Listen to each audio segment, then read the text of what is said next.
From Poverty to Power, by James Allen. Foreword. I looked around upon the world, and saw that it was shadowed by sorrow and scorched by the fierce fires of suffering. And I looked for the cause. I looked around, but could not find it. I looked in books, but could not find it. I looked within, and found both the cause and the self-made nature of that cause. I looked again, and deeper, and found the remedy. I found one law, the law of love; one life, the life of adjustment to that law; one truth, the truth of a conquered mind and a quiet and obedient heart. And I dreamed of writing a book which should help men and women, whether rich or poor, learned or unlearned, worldly or unworldly, to find within themselves the source of all success, all happiness, all accomplishment, all truth. And the dream remained with me, and at last became substantial, and now I send it forth into the world on its mission of healing and blessedness, knowing that it cannot fail to reach the homes and hearts of those who are waiting and ready to receive it.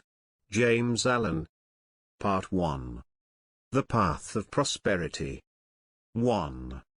The Lesson of Evil. Unrest and pain and sorrow are the shadows of life. There is no heart in all the world that has not felt the sting of pain, no mind has not been tossed upon the dark waters of trouble, no eye that has not wept the hot blinding tears of unspeakable anguish. There is no household where the great destroyers, disease and death, have not entered, severing heart from heart, and casting over all the dark pall of sorrow. In the strong, and apparently indestructible meshes of evil all are more or less fast caught, and pain, unhappiness, and misfortune wait upon mankind. With the object of escaping, or in some way mitigating this overshadowing gloom, men and women rush blindly into innumerable devices, pathways by which they fondly hope to enter into a happiness which will not pass away. Such are the drunkard and the harlot, who revel in sensual excitements; such is the exclusive aesthete, who shuts himself out from the sorrows of the world, and surrounds himself with enervating luxuries; such is he who thirsts for wealth or fame, and subordinates all things to the achievement of that object, and such are they who seek consolation in the performance of religious rites. And to all the happiness sought seems to come, and the soul, for a time, is lulled into a sweet security, and an intoxicating forgetfulness of the existence of evil. But the day of disease comes at last, or some great sorrow, temptation, or misfortune breaks suddenly in on the unfortified soul, and the fabric of its fancied happiness is torn to shreds.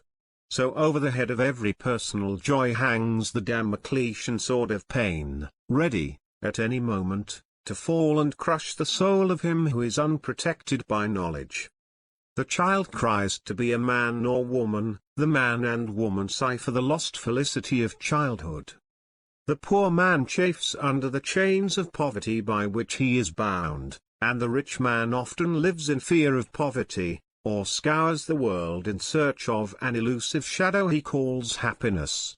Sometimes the soul feels that it has found a secure peace and happiness in adopting a certain religion, in embracing an intellectual philosophy, or in building up an intellectual or artistic ideal, but some overpowering temptation proves the religion to be inadequate or insufficient. The theoretical philosophy is found to be a useless prop, or in a moment, the idealistic statue upon which the devotee has for years been laboring, is shattered into fragments at his feet. Is there, then, no way of escape from pain and sorrow? Are there no means by which bonds of evil may be broken? Is permanent happiness, secure prosperity, and abiding peace a foolish dream? No, there is a way, and I speak it with gladness, by which evil can be slain forever. There is a process by which disease, poverty, or any adverse condition or circumstance can be put on one side never to return. There is a method by which a permanent prosperity can be secured. free from all fear of the return of adversity, and there is a practice by which unbroken and unending peace and bliss can be partaken of and realized. And the beginning of the way which leads to this glorious realization is the acquirement of a right understanding of the nature of evil. It is not sufficient to deny or ignore evil, it must be understood. It is not enough to pray to God to remove the evil, you must find out why it is there, and what lesson it has for you. It is of no avail to fret and fume and chafe at the chains which bind you, you must know why and how you are bound. Therefore, reader, you must get outside yourself, and must begin to examine and understand yourself. You must cease to be a disobedient child in the school of experience and must begin to learn, with humility and patience, the lessons that are set for your edification and ultimate perfection, for evil, when rightly understood, is found to be, not an unlimited power or principle in the universe, but a passing phase of human experience, and it therefore becomes a teacher to those who are willing to learn. Evil is not an abstract something outside yourself, it is an experience in your own heart, and by patiently examining and rectifying your heart you will be gradually led into the discovery of the origin and nature of evil, which will necessarily be followed by its complete eradication. All evil is corrective and remedial, and is therefore not permanent. It is rooted in ignorance of the true nature and relation of things, and so long as we remain in that state of ignorance, we remain subject to evil. There is no evil in the universe which is not the result of ignorance, and which would not, if we were ready and willing to learn its lesson, lead us to higher wisdom, and then vanish away. But men remain in evil, and it does not pass away because men are not willing or prepared to learn the lesson which it came to teach them. I knew a child who, every night when its mother took it to bed, cried to be allowed to play with the candle, and one night, when the mother was off guard for a moment, the child took hold of the candle, the inevitable result followed, and the child never wished to play with the candle again. By its one foolish act it learned perfectly the lesson of obedience, and entered into the knowledge that fire burns. And, this incident is a complete illustration of the nature, meaning, and ultimate result of all sin and evil. As the child suffered through its own ignorance of the real nature of fire, so older children suffer through their ignorance of the real nature of the things which they weep for and strive after, and which harm them when they are secured. The only difference being that in the latter case the ignorance and evil are more deeply rooted and obscure. Evil has always been symbolized by darkness, and good by light, and hidden within the symbol is contained the perfect interpretation, the reality, for, just as light always floods the universe, and darkness is only a mere speck or shadow cast by a small body intercepting a few rays of the illimitable light, so the light of the Supreme Good is the positive and life-giving power which floods the universe, and evil the insignificant shadow cast by the self that intercepts and shuts off the illuminating rays which strive for entrance. When night folds the world in its black impenetrable mantle, no matter how dense the darkness, it covers but the small space of half our little planet, while the whole universe is ablaze with living light. And every soul knows that it will awake in the light in the morning.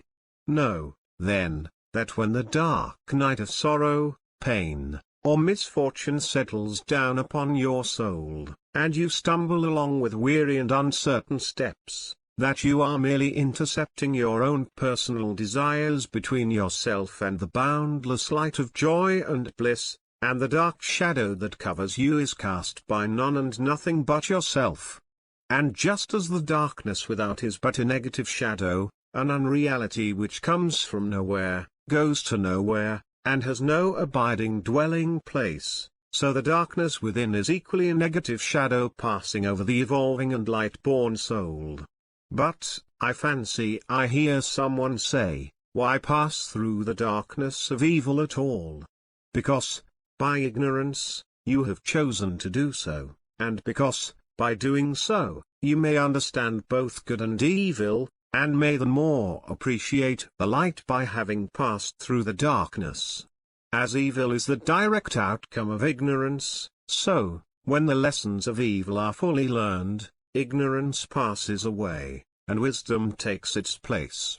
But as a disobedient child refuses to learn its lessons at school, so it is possible to refuse to learn the lessons of experience, and thus to remain in continual darkness, and to suffer continually recurring punishments in the form of disease, disappointment, and sorrow. He, therefore, who would shake himself free of the evil which encompasses him, must be willing and ready to learn, and must be prepared to undergo that disciplinary process without which no grain of wisdom or abiding happiness and peace can be secured. A man may shut himself up in a dark room, and deny that the light exists, but it is everywhere without, and darkness exists only in his own little room. So you may shut out the light of truth, or you may begin to pull down the walls of prejudice, self-seeking and error which you have built around yourself, and so let in the glorious and omnipresent light. By earnest self-examination strive to realize, and not merely hold as a theory, that evil is a passing phase, a self-created shadow, that all your pains, sorrows and misfortunes have come to you by a process of undeviating and absolutely perfect law, have come to you because you deserve and require them, and that by first enduring, and then understanding them, you may be made stronger, wiser, nobler. When you have fully entered into this realization, you will be in a position to mold your own circumstances, to transmute all evil into good and to weave, with a master hand, the fabric of your destiny.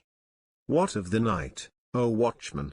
Seest thou yet the glimmering dawn upon the mountain heights, the golden herald of the light of lights? Are his fair feet upon the hilltops set? Cometh he yet to chase away the gloom, and with it all the demons of the night? Strike yet his darting rays upon thy sight? Hear'st thou his voice, the sound of error's doom? The morning cometh, lover of the light, even now he gilds with gold the mountain's brow. Dimly I see the path whereon even now his shining feet are set toward the night. Darkness shall pass away, and all the things that love the darkness, and that hate the light shall disappear forever with the night. Rejoice! For thus the speeding herald sings. 2. The world. A reflex of mental states. What you are, so is your world. Everything in the universe is resolved into your own inward experience. It matters little what is without, for it is all a reflection of your own state of consciousness. It matters everything what you are within, for everything without will be mirrored and colored accordingly. All that you positively know is contained in your own experience. All that you ever will know must pass through the gateway of experience, and so become part of yourself. Your own thoughts, desires, and aspirations comprise your world, and, to you, all that there is in the universe of beauty and joy and bliss, or of ugliness and sorrow and pain, is contained within yourself. By your own thoughts you make or mar your life, your world, your universe. As you build within by the power of thought, so will your outward life and circumstances shape themselves accordingly. Whatsoever you harbor in the inmost chambers of your heart will, sooner or later by the inevitable law of reaction, shape itself in your outward life. The soul that is impure, sordid and selfish, is gravitating with unerring precision toward misfortune and catastrophe. The soul that is pure, unselfish, and noble is gravitating with equal precision toward happiness and prosperity. Every soul attracts its own, and nothing can possibly come to it that does not belong to it. To realize this is to recognize their universality of divine law. The incidents of every human life, which both make and mar, are drawn to it by the quality and power of its own inner thought life. Every soul is a complex combination of gathered experiences and thoughts, and the body is but an improvised vehicle for its manifestation. What, therefore, your thoughts are, that is your real self, and the world around, both animate and inanimate, wears the aspect with which your thoughts clothe it. All that we are is the result of what we have thought. It is founded on our thoughts, it is made up of our thoughts. Thus said Buddha, and it therefore follows that if a man is happy, it is because he dwells in happy thoughts, if miserable, because he debilitating thoughts, whether one be fearful or fearless, foolish or wise, troubled or serene, within that soul lies the cause of its own state or states, and never without. And now I seem to hear a chorus of voices exclaim, "But do you really mean to say that outward circumstances do not affect our minds?" I do not say that, but I say this, and know it to be an infallible truth, that circumstances can only affect you in so far as you allow them to do so. You are swayed by circumstances because you have not a right understanding of the nature, use, and power of thought. You believe, and upon this little word belief hang all our sorrows and joys, that outward things have the power to make or mar your life. By so doing you submit to those outward things, confess that you are their slave, and they your unconditional master. By so doing, you invest them with a power which they do not, of themselves, possess, and you succumb, in reality, not to the mere circumstances, but to the gloom or gladness, the fear or hope, the strength or weakness, which your thoughts' fear has thrown around them. I knew two men who, at an early age, lost the hard-earned savings of years. One was very deeply troubled, and gave way to chagrin, worry, and despondency. The other, on reading in his morning paper that the bank in which his money was deposited had hopelessly failed, and dwells in despondent, and that he had lost all, quietly and firmly remarked, "Well, it's gone, and trouble and worry won't bring it back, but hard work will."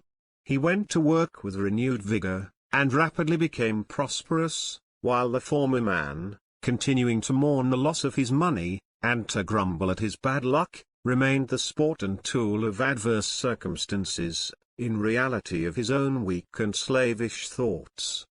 The loss of money was a curse to the one because he clothed the event with dark and dreary thoughts. It was a blessing to the other, because he threw around it thoughts of strength, of hope, and renewed endeavor.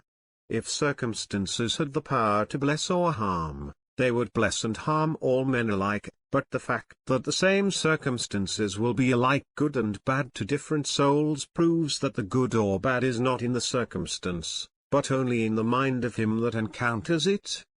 When you begin to realize this, you will begin to control your thoughts, to regulate and discipline your mind, and to rebuild the inward temple of your soul, eliminating all useless and superfluous material, and incorporating into your being thoughts alone of joy and serenity, of strength and life, of compassion and love, of beauty and immortality. And as you do this, you will become joyful and serene, strong and healthy, compassionate and loving, and beautiful with the beauty of immortality. And as we clothe events with the drapery of our own thoughts, so likewise do we clothe the objects of the visible world around us, and where one sees harmony and beauty, another sees revolting ugliness. An enthusiastic naturalist was one day roaming the country lanes in pursuit of his hobby, and during his rambles came upon a pool of brackish water near a farmyard. As he proceeded to fill a small bottle with the water for the purpose of examination under the microscope, he dilated, with more enthusiasm and discretion, to an uncultivated son of the plough who stood close by, upon the hidden and innumerable wonders contained in the pool, and concluded by saying, "Yes, my friend, within this pool is contained 100, nay, 1,000,000 universes, had we but the sense or the instrument by which we could apprehend them." And the unsophisticated one ponderously remarked, I know the water be full o' tadpoles, but they be easy to catch. Where the naturalist, his mind stored with the knowledge of natural facts, saw beauty, harmony, and hidden glory, the mind unenlightened upon those things saw only an offensive mud puddle. The wild flower which the casual wayfarer thoughtlessly tramples upon is, to the spiritual eye of the poet, an angelic messenger from the invisible. To the many, the ocean is but a dreary expanse of water on which ships sail and are sometimes wrecked. To the soul of the musician it is a living thing, and he hears, in all its changing moods, divine harmonies. Where the ordinary mind sees disaster and confusion, the mind of the philosopher sees the most perfect sequence of cause and effect, and where the materialist sees nothing but endless death, the mystic sees pulsating and eternal life. And as we clothe both events and objects with our own thoughts, so likewise do we clothe the souls of others in the garments of our thoughts. The suspicious believe everybody to be suspicious, the liar feels secure in the thought that he is not so foolish as to believe that there is such a phenomenon as a strictly truthful person. The envious see envy in every soul. The miser thinks everybody is eager to get his money. He who has subordinated conscience in the making of his wealth, sleeps with a revolver under his pillow, wrapped in the delusion that the world is full of conscienceless people who are eager to rob him, and the abandoned sensualist looks upon the saint as a hypocrite. On the other hand, those who dwell in loving thoughts, see that in all which calls forth their love and sympathy, the trusting and honest are not troubled by suspicions. The good from poverty to power, James Allen, natured and charitable, who rejoice at the good fortune of others, scarcely know what envy means, and he who has realized the divine within himself recognizes it in all beings, even in the beasts. And men and women are confirmed in their mental outlook because of the fact that, by the law of cause and effect, they attract to themselves that which they send forth, and so come in contact with people similar to themselves. The old adage, birds of a feather flock together, has a deeper significance than is generally attached to it, for in the thought world as in the world of matter, each clings to its kind. Do you wish for kindness? Be kind. Do you ask for truth? Be true. What you give of yourself you find, your world is a reflex of you. If you are one of those who are praying for, and looking forward to, a happier world beyond the grave, here is a message of gladness for you. You may enter into and realize that happy world now. It fills the whole universe, and it is within you, waiting for you to find, acknowledge, and possess. Said one who knew the inner laws of being, when men shall say I owe here, or I owe there, go not after them, the kingdom of God is within you. What you have to do is to believe this. Simply believe it with a mind unshadowed by doubt, and then meditate upon it till you understand it. You will then begin to purify and to build your inner world, and as you proceed, passing from revelation to revelation, from realization to realization, you will discover the utter powerlessness of outward things beside the magic potency of a self-governed soul. If thou wouldst right the world, and banish all its evils and its woes, make its wild places bloom, and its drear deserts blossom as the rose, then right thyself. If thou wouldst turn the world from its long, lone captivity in sin, restore all broken hearts, slay grief, and let sweet consolation in, turn thou thyself. If thou wouldst cure the world of its long sickness, end its grief and pain, bring in all healing joy, and give to the afflicted rest again, then cure thyself. If thou wouldst wake the world out of its dream of death and dawning strife, bring it to love and peace, and light and brightness of immortal life, wake thou thyself. 3. The way out of undesirable conditions. Having seen and realized that evil is but a passing shadow thrown, by the intercepting self, across the transcendent form of the eternal good, and that the world is a mirror in which each sees a reflection of himself, we now ascend, by firm and easy steps, to that plane of perception whereon is seen and realized the vision of the law. With this realization comes the knowledge that everything is included in a ceaseless interaction of cause and effect, and that nothing can possibly be divorced from law. From the most trivial thought, word, or act of man, up to the groupings of the celestial bodies, law reigns supreme. No arbitrary condition can, even for one moment, exist, for such a condition would be a denial and an annihilation of law. Every condition of life is, therefore, bound up in an orderly and harmonious sequence, and the secret and cause of every condition is contained within itself, the law. Whatsoever a man sows that shall he also reap, is inscribed in flaming letters upon the portal of eternity, and none can deny it, none can cheat it, none can escape it.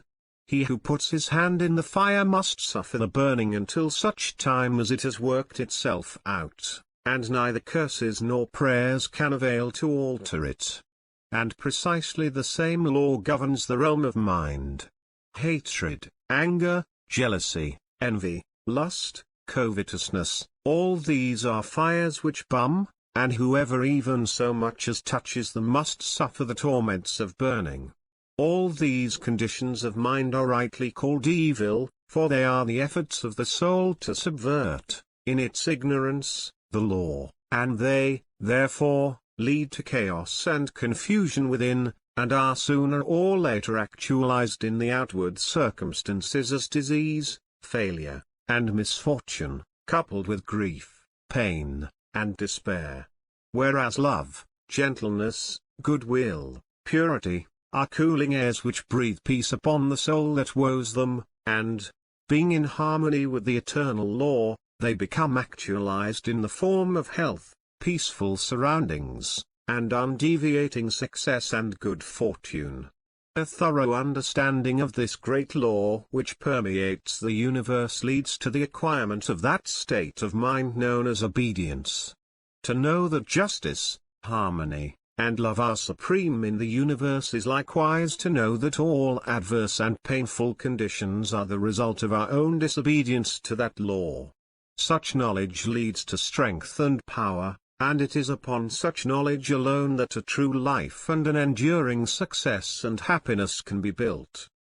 To be patient under all circumstances, and to accept all conditions as necessary factors in your training, is to rise superior to all painful conditions, and to overcome them with an overcoming which is sure, and which leaves no fear of their return, for by the power of obedience to law they are utterly slain.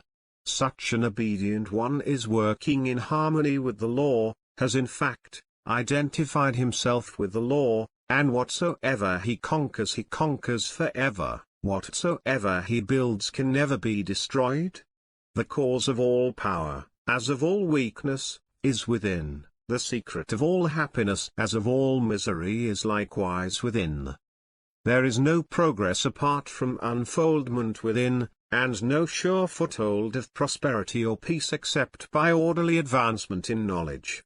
You say you are chained by circumstances, you cry out for better opportunities, for a wider scope, for improved physical conditions, and perhaps you inwardly curse the fate that binds you hand and foot. It is for you that I write, it is to you that I speak.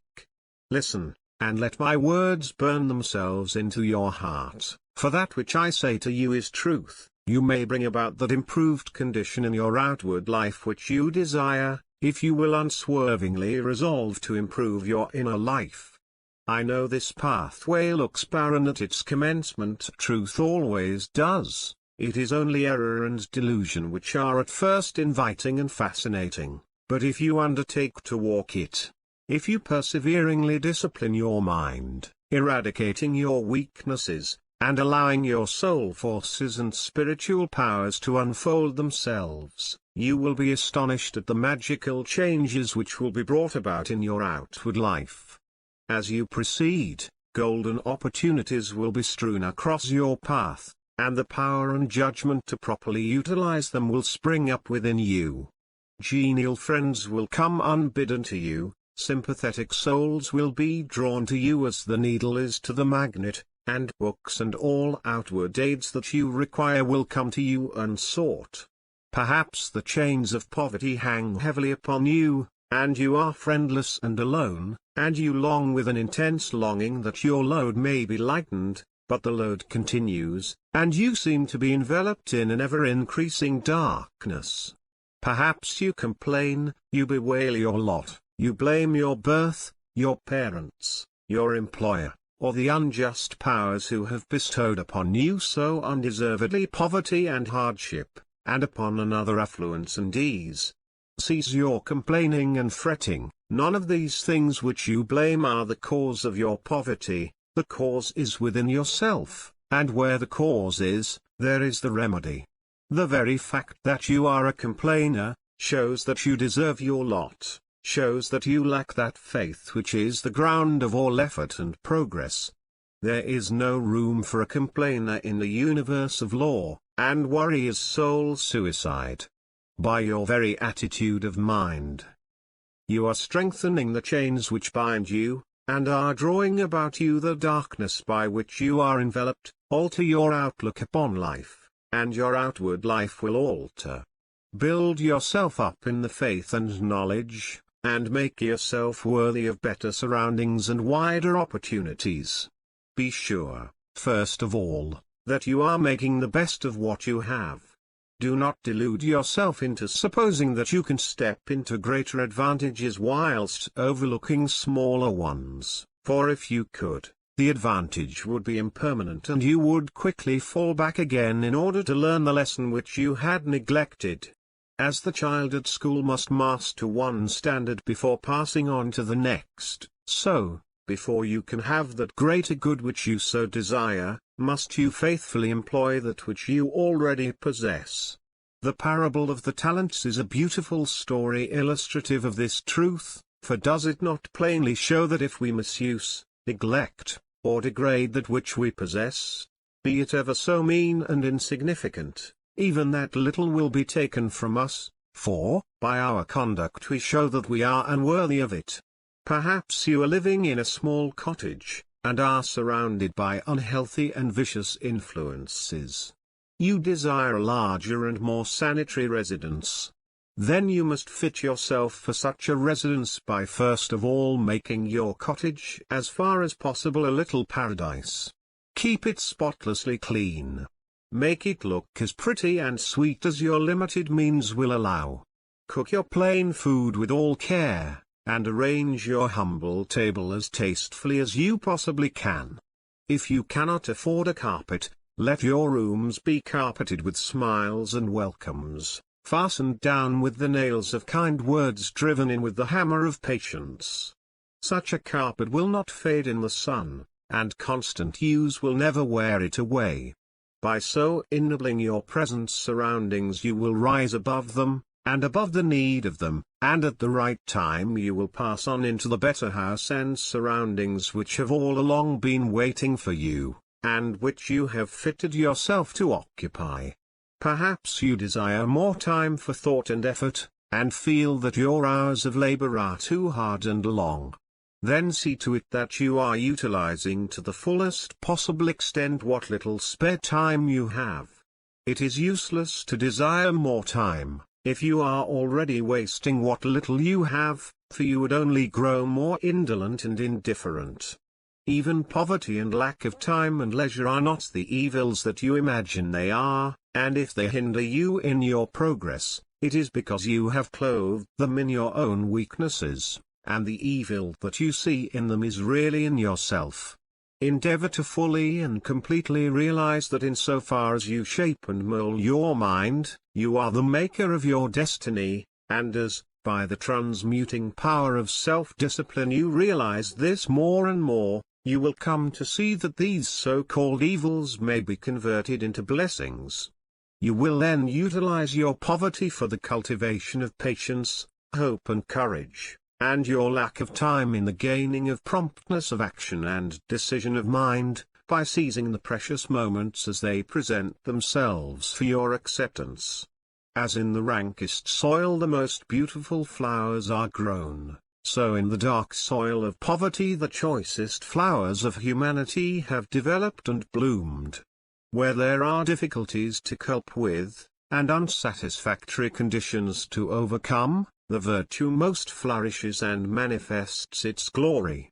It may be that you are in the employ of a tyrannous master or mistress, and you feel that you are harshly treated. Look upon this also as necessary to your training.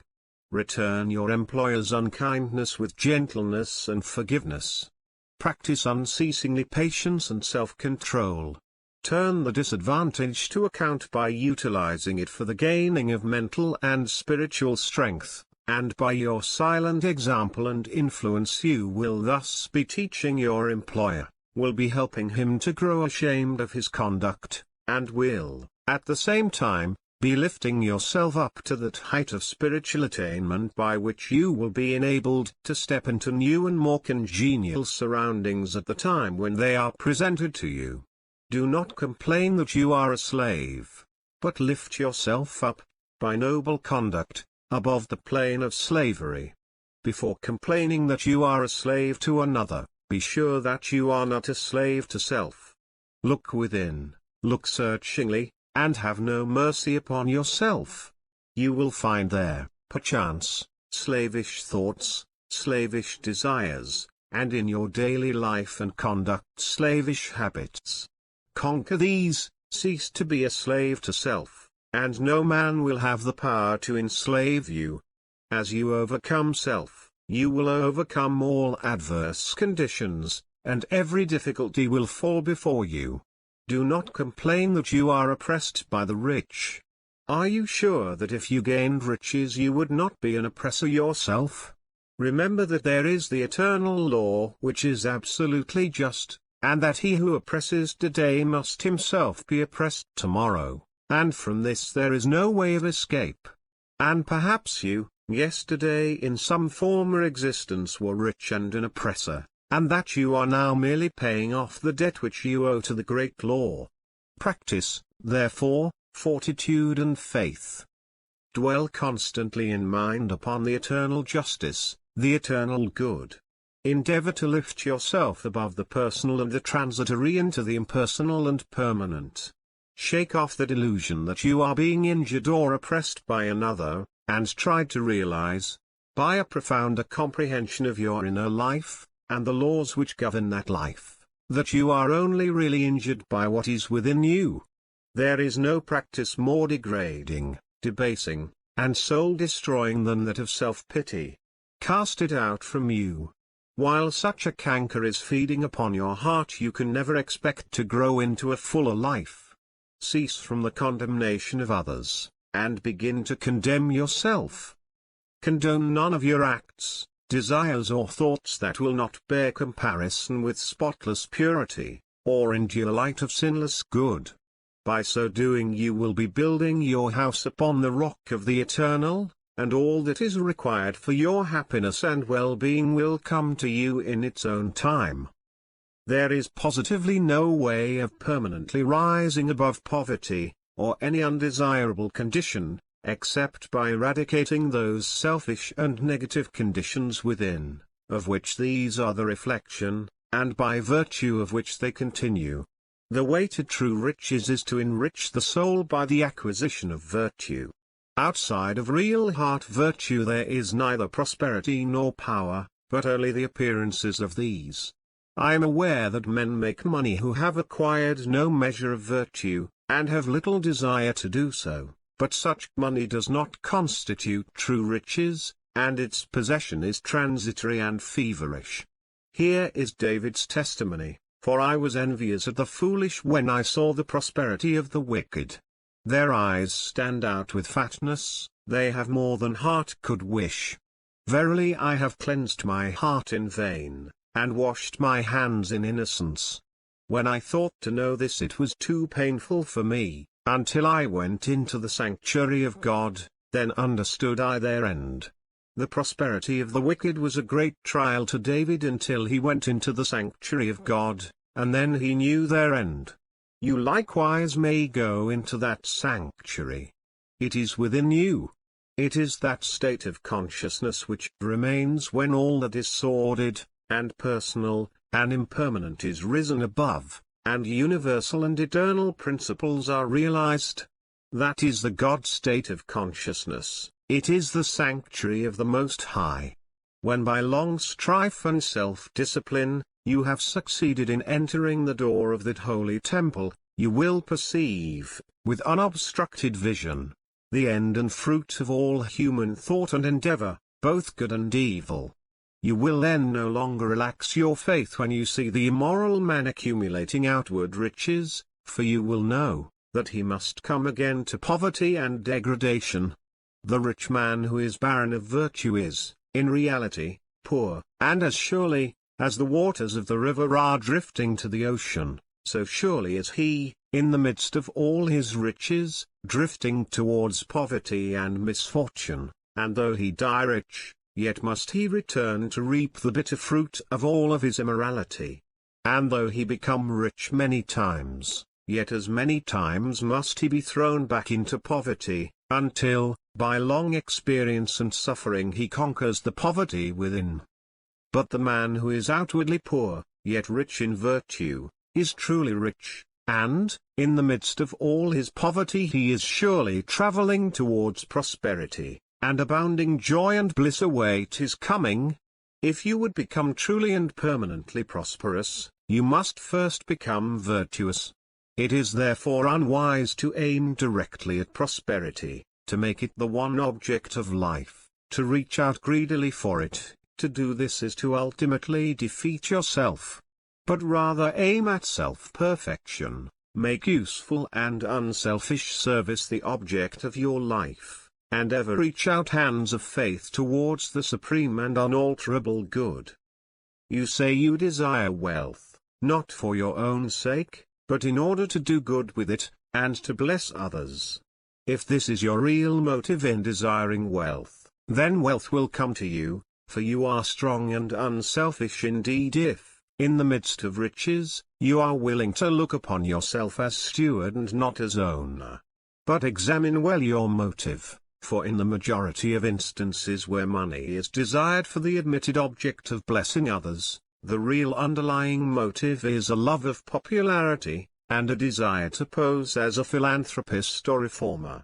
If you are not doing good with what little you have, depend upon it, the more money you got, the more selfish you would become, and all the good you appeared to do with your money, if you attempted to do any, would be so much insinuating self-laudation.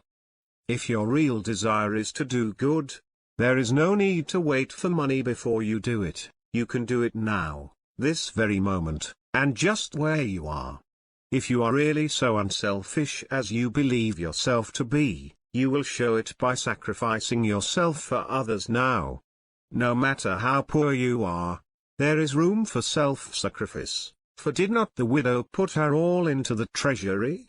The heart that truly desires to do good does not wait for money before doing it, but comes to the altar of sacrifice and, leaving the unworthy elements of self, goes out and breathes upon neighbor and stranger, friend and enemy alike the breath of blessedness.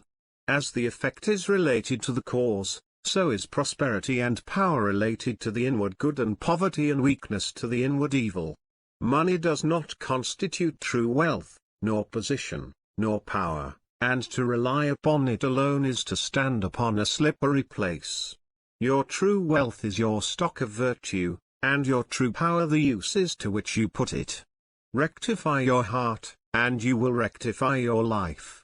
Lust, hatred, anger, vanity, pride, covetousness, self-indulgence, self-seeking, obstinacy, all these are poverty and weakness, whereas love, purity, gentleness, meekness, compassion, generosity, self-forgetfulness, and self-renunciation, all these are wealth and power.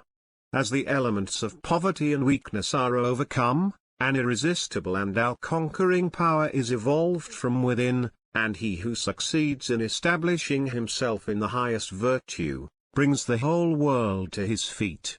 But the rich, as well as the poor, have their undesirable conditions, and are frequently farther removed from happiness than the poor. And here we see how happiness depends, not upon outward aids or possessions, but upon the inward life. Perhaps you are an employer, and you have endless trouble with those whom you employ, and when you do get good and faithful servants they quickly leave you.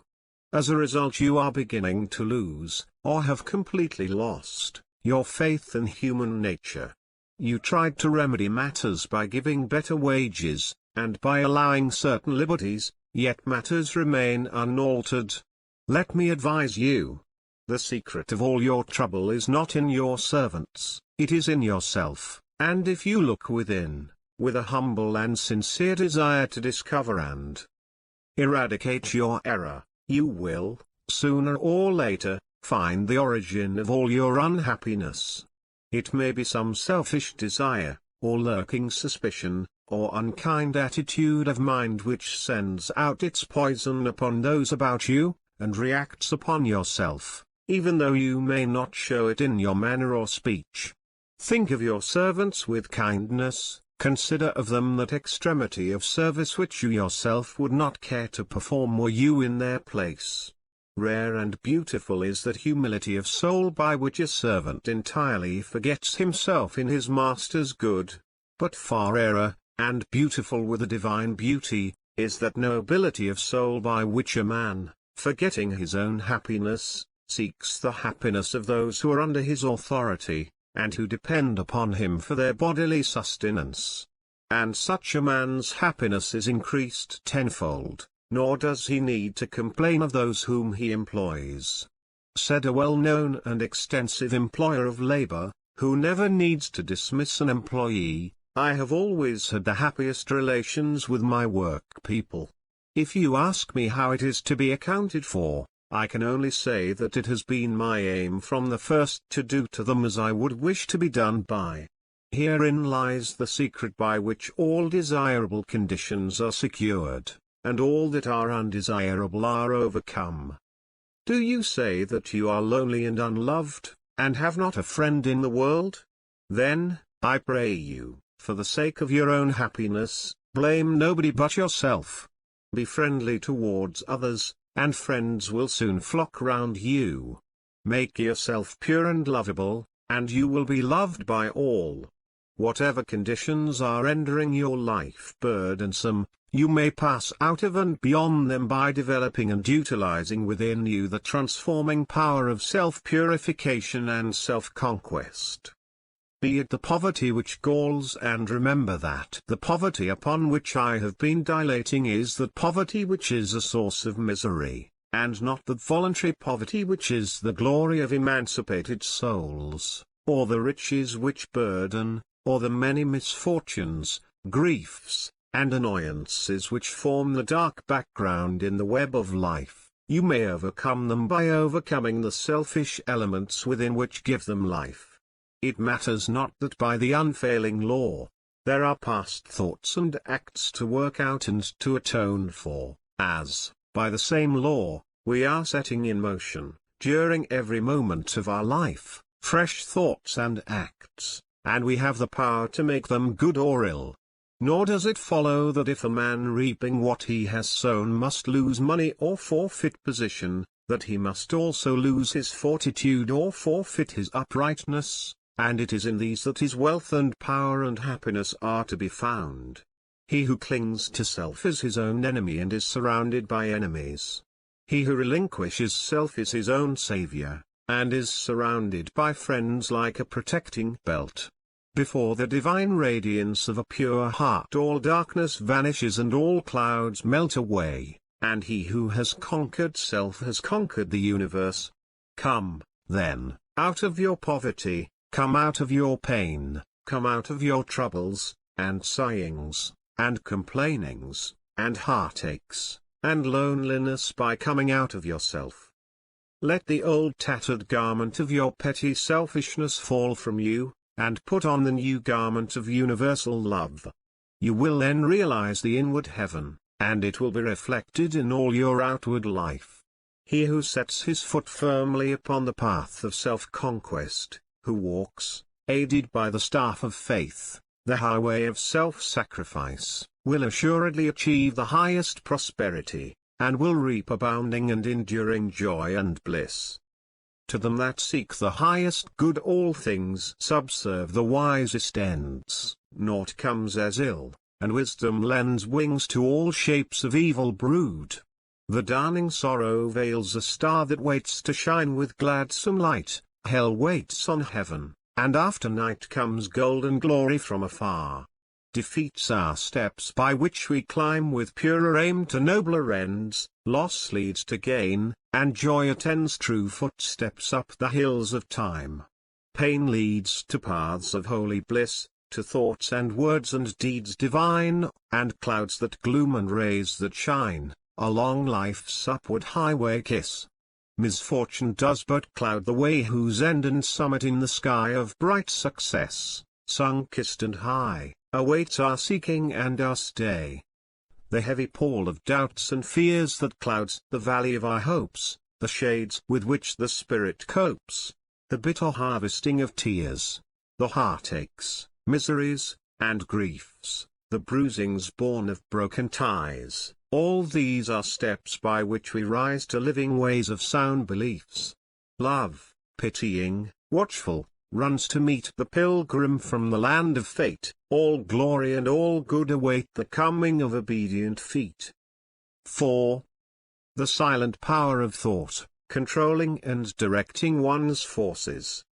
The most powerful forces in the universe are the silent forces, and in accordance with the intensity of its power does a force become beneficent when rightly directed, and destructive when wrongly employed. This is a common knowledge in regard to the mechanical forces, such as steam, electricity, etc. But few have yet learned to apply this knowledge to the realm of mind, where the thought forces most powerful of all are continually being generated and sent forth as currents of salvation or destruction. At this stage of his evolution, man has entered into the possession of these forces, and the whole trend of his present advancement is their complete subjugation.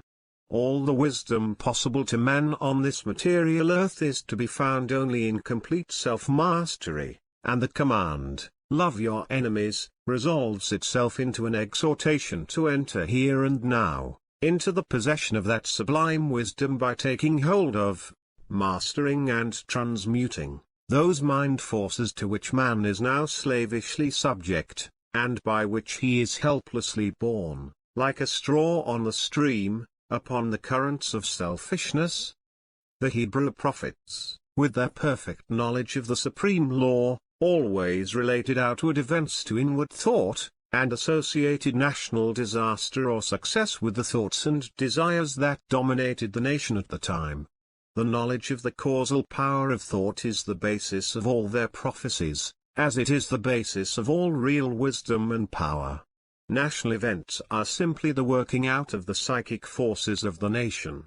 Wars, plagues, and famines are the meeting and clashing of wrongly directed thought forces, the culminating points at which destruction steps in as the agent of the law. It is foolish to ascribe war to the influence of one man, or to one body of men. It is the crowning horror of national selfishness. It is the silent and conquering thought forces which bring all things into manifestation. The universe grew out of thought. Matter in its last analysis is found to be merely objectivized thought. All men's accomplishments were first wrought out in thought, and then objectivized. The author, the inventor, the architect, first builds up his work in thought, and having perfected it in all its parts as a complete and harmonious whole upon the thought plane, he then commences to materialize it, to bring it down to the material or sense plane. When the thought forces are directed in harmony with the overruling law, they are upbuilding and preservative, but when subverted they become disintegrating and self-destructive. To adjust all your thoughts to a perfect and unswerving faith in the omnipotence and supremacy of good, is to cooperate with that good, and to realize within yourself the solution and destruction of all evil. Believe and ye shall live. And here we have the true meaning of salvation, salvation from the darkness and negation of evil, by entering into, and realizing the living light of the eternal good. Where there is fear, worry, anxiety, doubt, trouble, chagrin, or disappointment, there is ignorance and lack of faith. All these conditions of mind are the direct outcome of selfishness, and are based upon an inherent belief in the power and supremacy of evil. They therefore constitute practical atheism, and to live in, and become subject to, these negative and soul-destroying conditions of mind is the only real atheism. It is salvation from such conditions that the race needs, and let no man boast of salvation whilst he is their helpless and obedient slave. To fear or to worry is as sinful as to curse, for how can one fear or worry if he intrinsically believes in the eternal justice, the omnipotent good, the boundless love? To fear, to worry, to doubt, is to deny, to disbelieve. It is from such states of mind that all weakness and failure proceed, for they represent the annulling and disintegrating of the positive thought forces which would otherwise speed to their object with power, and bring about their own beneficent results. To overcome these negative conditions is to enter into a life of power, is to cease to be a slave, and to become a master, and there is only one way by which they can be overcome, and that is by steady and persistent growth in inward knowledge. To mentally deny evil is not sufficient, it must, by daily practice, be risen above and understood. To mentally affirm the good is inadequate, it must, by unswerving endeavor, be entered into and comprehended. The intelligent practice of self-control quickly leads to a knowledge of one's interior thought forces, and, later on, to the acquisition of that power by which they are rightly employed and directed. In the measure that you master self, that you control your mental forces instead of being controlled by them, in just such measure will you master affairs and outward circumstances. Show me a man under whose touch everything crumbles away, and who cannot retain success even when it is placed in his hands, and I will show you a man who dwells continually in those conditions of mind which are the very negation of power. To be forever wallowing in the bogs of doubt, to be drawn continually into the quicksands of fear, or blown ceaselessly about by the winds of anxiety, is to be a slave, and to live the life of a slave, even though success and influence be forever knocking at your door seeking for admittance. Such a man, being without faith and without self-government, is incapable of the right government of his affairs, and is a slave to circumstances, in reality a slave to himself. Such are taught by affliction, and ultimately pass from weakness to strength by the stress of bitter experience. Faith and purpose constitute the motive power of life. There is nothing that a strong faith and an unflinching purpose may not accomplish.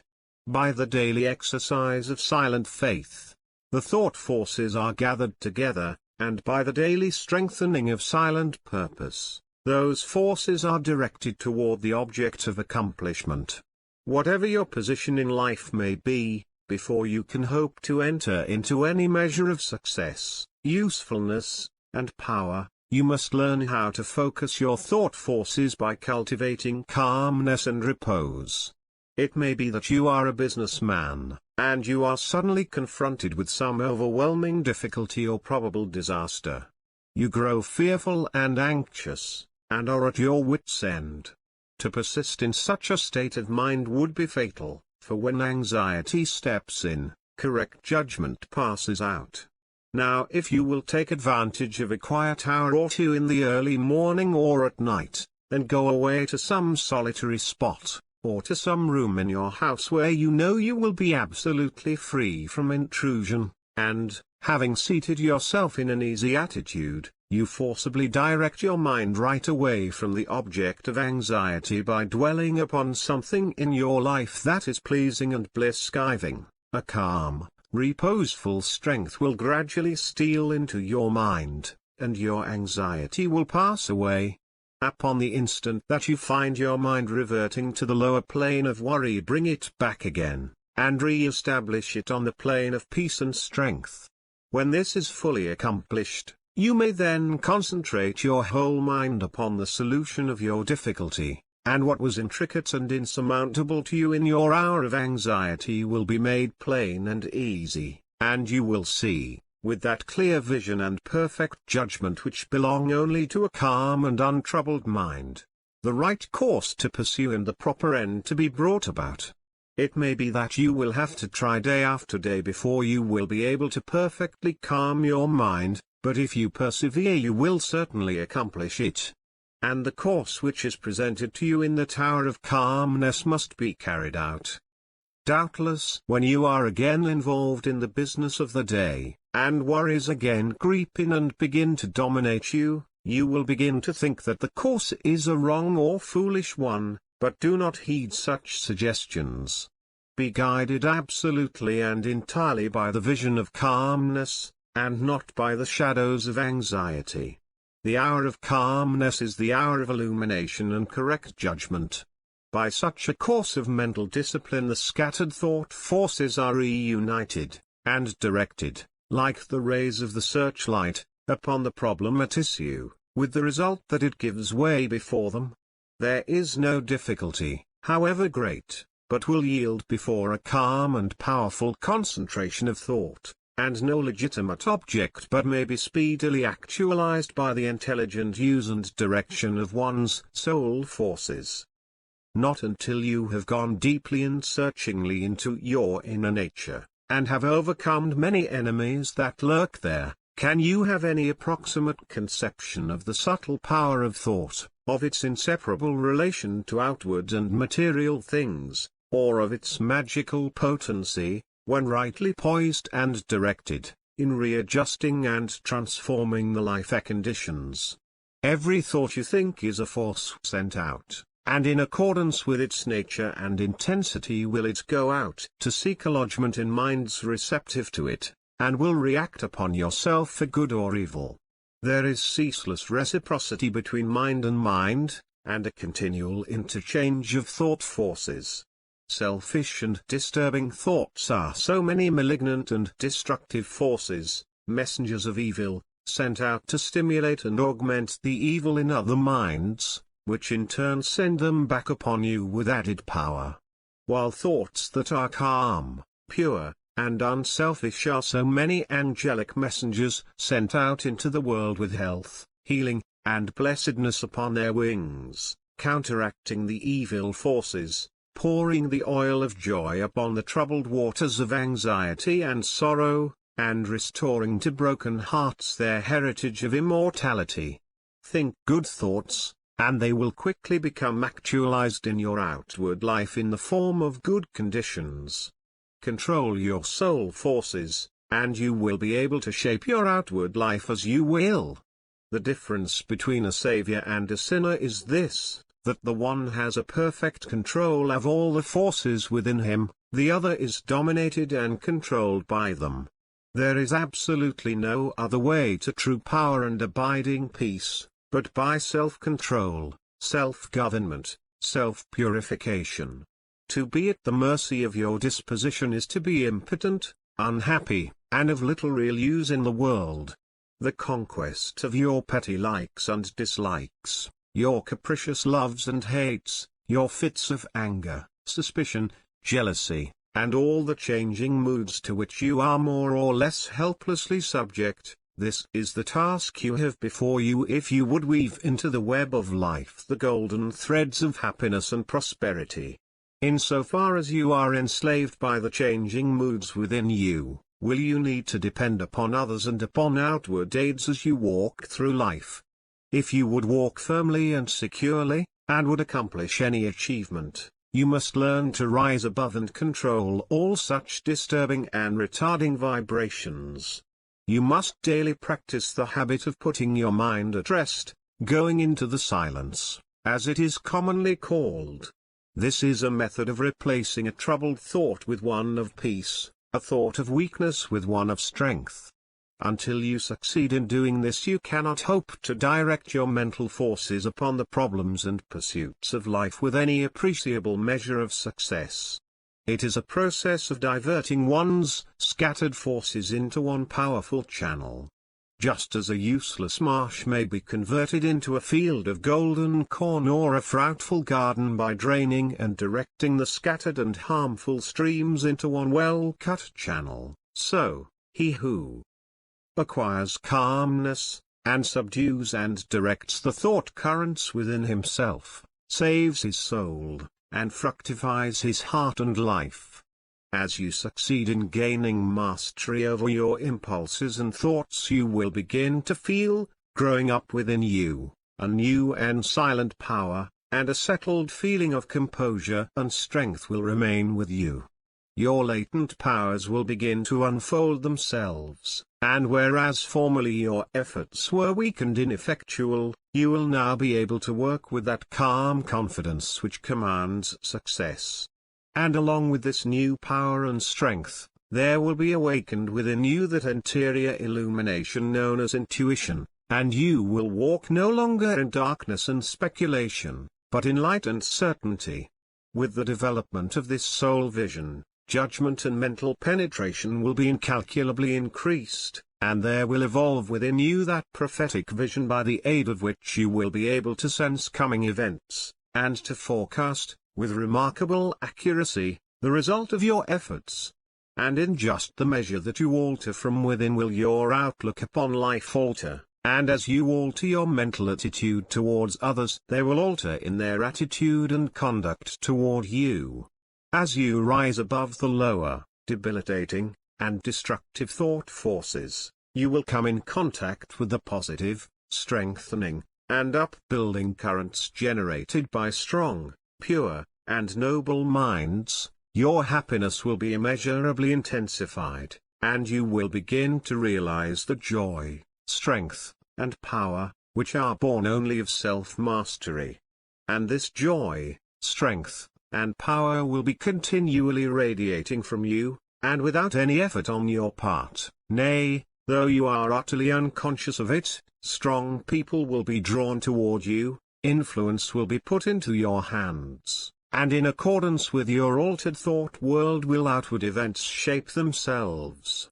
A man's foes are they of his own household, and he who would be useful, strong, and happy, must cease to be a passive receptacle for the negative, beggarly, and impure streams of thought, and as a wise householder commands his servants and invites his guests, so must he learn to command his desires, and to say, with authority, what thoughts he shall admit into the mansion of his soul.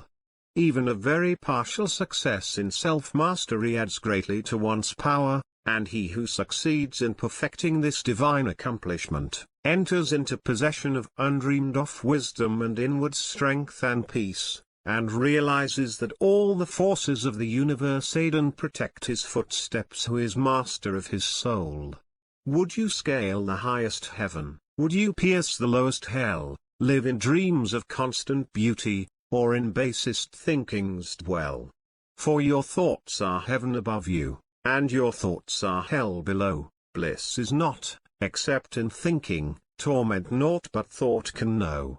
Worlds would vanish but for thinking, glory is not but in dreams, and the drama of the ages from the thought eternal streams. Dignity and shame and sorrow, pain and anguish, love and hate are but maskings of the mighty pulsing thought that governs fate. As the colors of the rainbow makes the one unculled beam, so the universal changes make the one eternal dream. And the dream is all within you, and the dreamer waiteth long for the morning to awake him to the living thought and strong, that shall make the ideal real, make to vanish dreams of hell in the highest, holiest heaven where the pure and perfect dwell. Evil is the thought that thinks it good, the thought that makes it so light and darkness, sin and pureness likewise out of thinking grow. Dwell in thought upon the grandest, and the grandest you shall see, fix your mind upon the highest, and the highest you shall be. 5. The secret of health, success and power. We all remember with what intense delight, as children, we listened to the never-tiring fairy tale. How eagerly we followed the fluctuating fortunes of the good boy or girl, ever protected, in the hour of crisis, from the evil machinations of the scheming witch, the cruel giant, or the wicked king.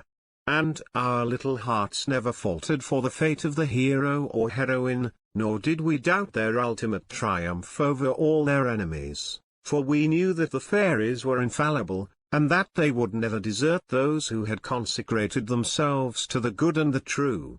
And what unspeakable joy pulsated within us when the fairy queen, bringing all her magic to bear at the critical moment, scattered all the darkness and trouble, and granted them the complete satisfaction of all their hopes, and they were happy ever after.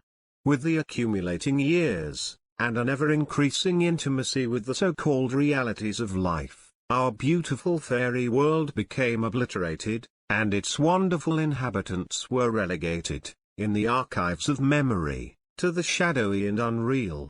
And we thought we were wise and strong in thus leaving forever the land of childish dreams, but as we re-become little children in the wondrous world of wisdom, we shall return again to the inspiring dreams of childhood and find that they are, after all, realities.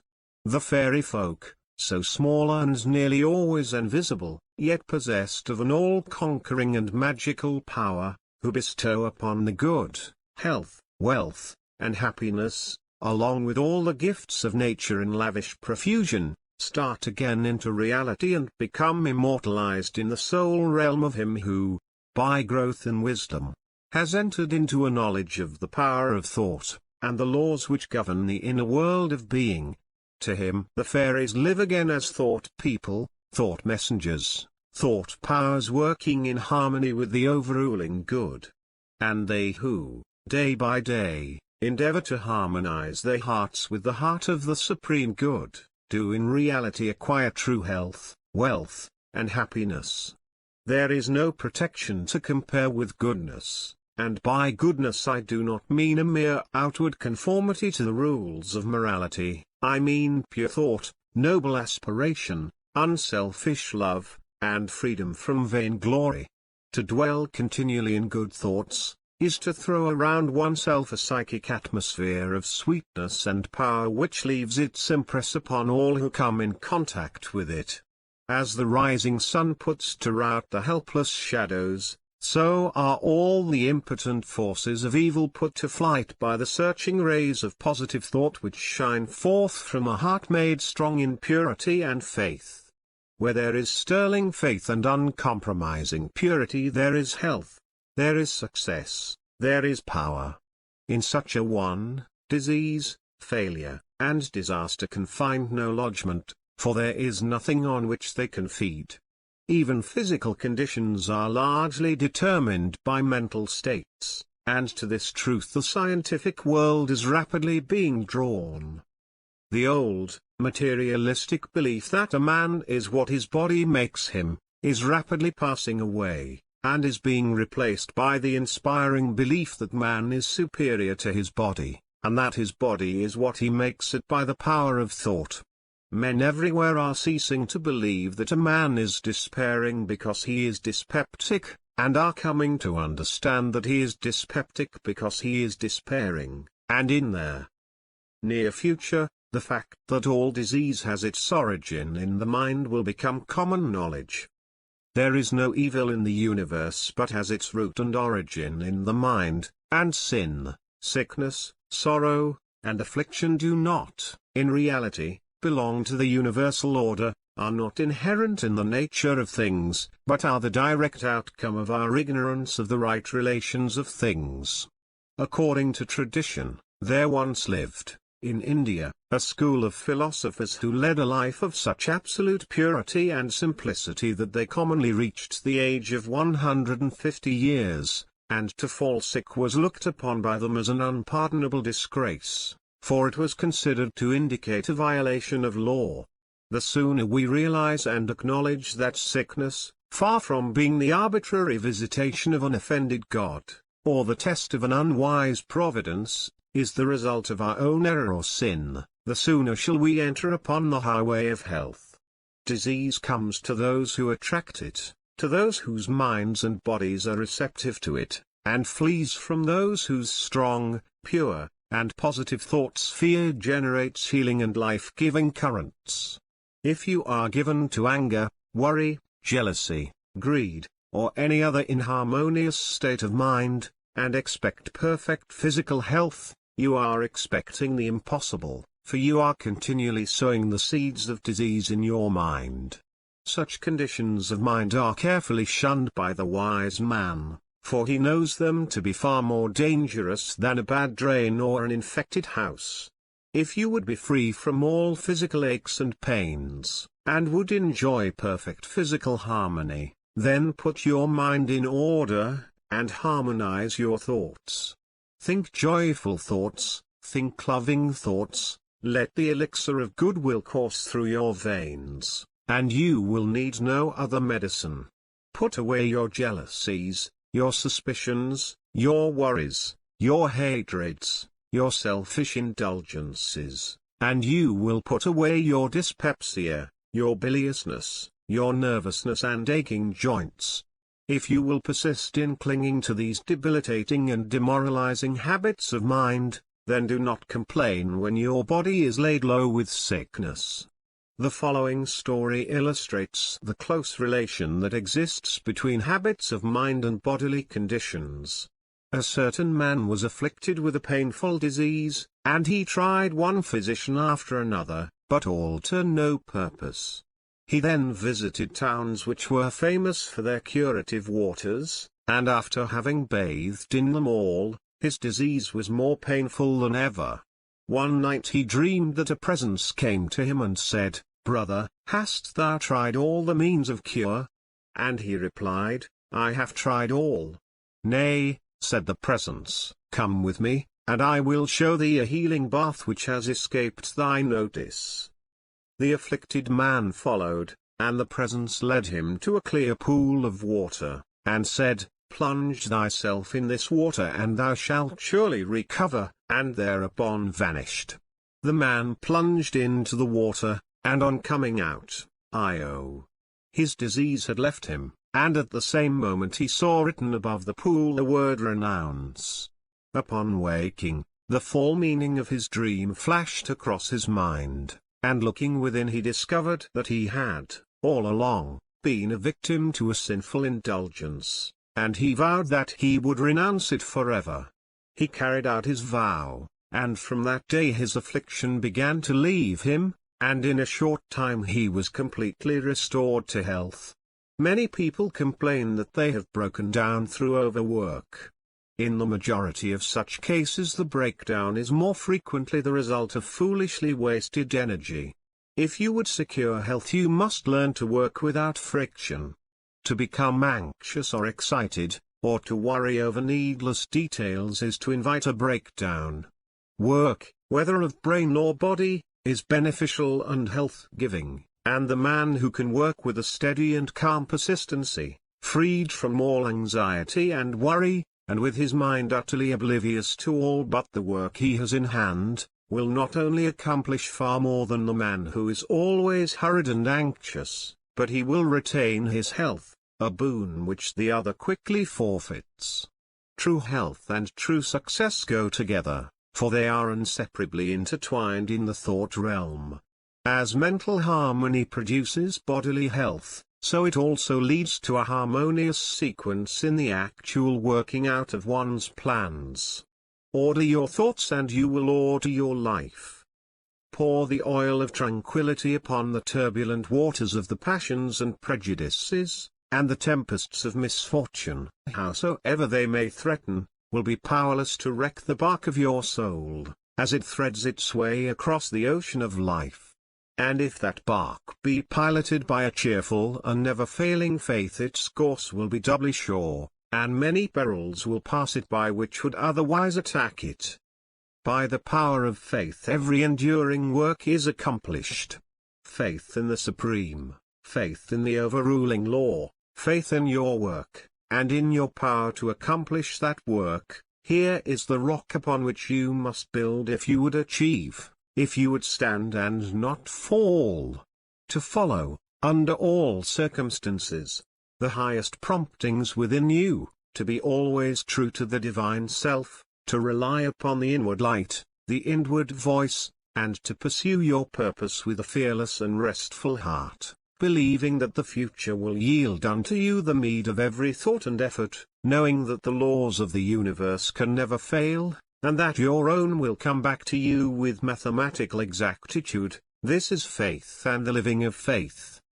By the power of such a faith the dark waters of uncertainty are divided, every mountain of difficulty crumbles away, and the believing soul passes on unharmed. Strive, O reader, to acquire, above everything, the priceless possession of this dauntless faith, for it is the talisman of happiness, of success, of peace, of power, of all that makes life great and superior to suffering. Build upon such a faith, and you build upon the rock of the eternal, and with the materials of the eternal, and the structure that you erect will never be dissolved, for it will transcend all the accumulations of material luxuries and riches, the end of which is dust.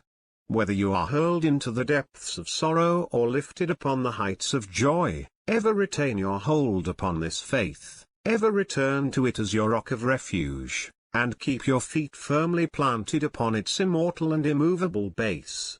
Centered in such a faith, you will become possessed of such a spiritual strength as will shatter, like so many toys of glass, all the forces of evil that are hurled against you, and you will achieve a success such as the mere striver after worldly gain can never know or even dream of.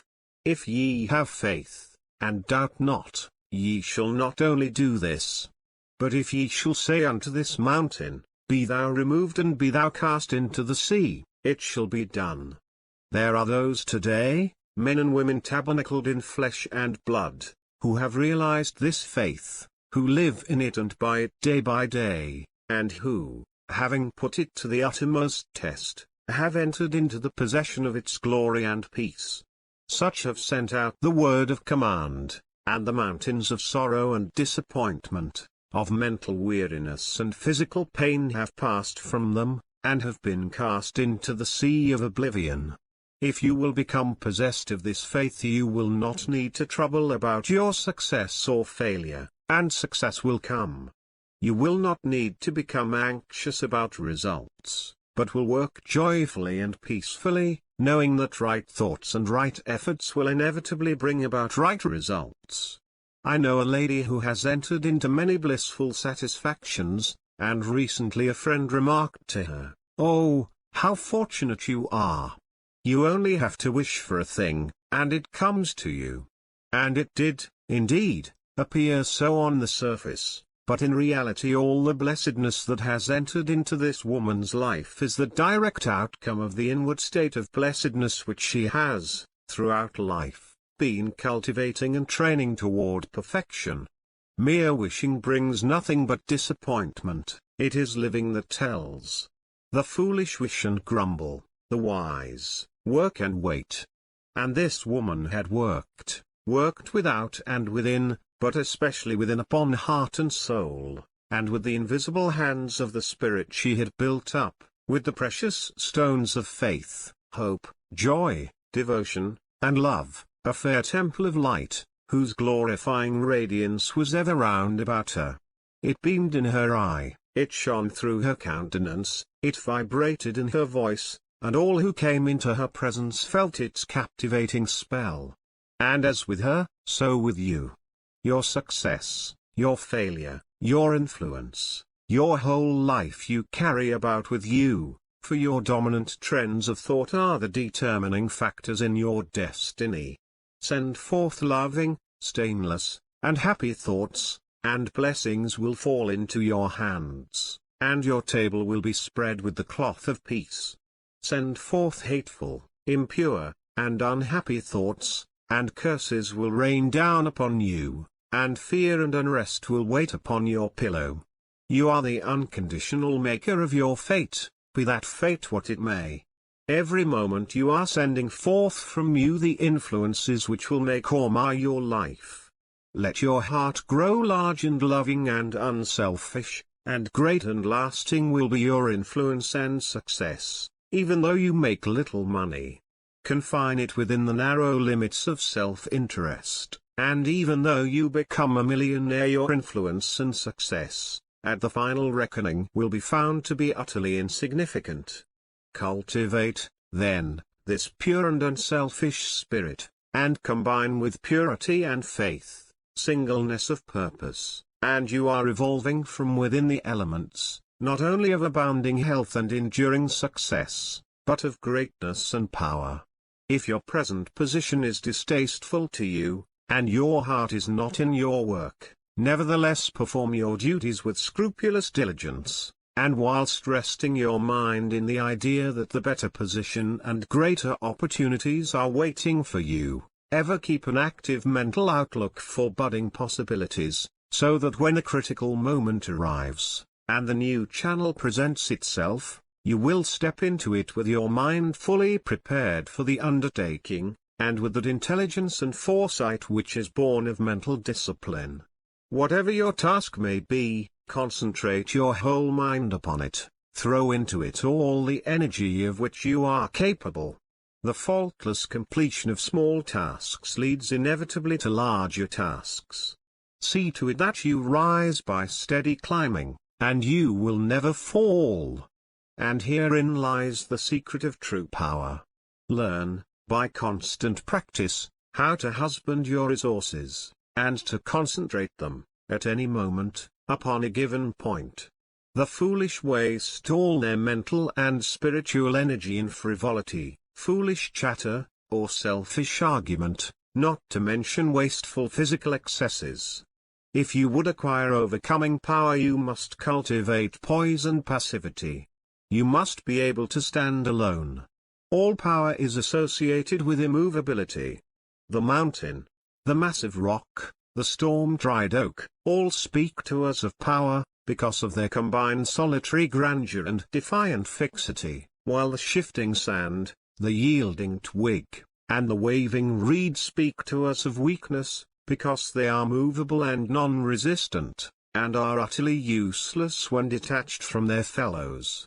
He is the man of power who, when all his fellows are swayed by some emotion or passion, remains calm and unmoved. He only is fitted to command and control who has succeeded in commanding and controlling himself.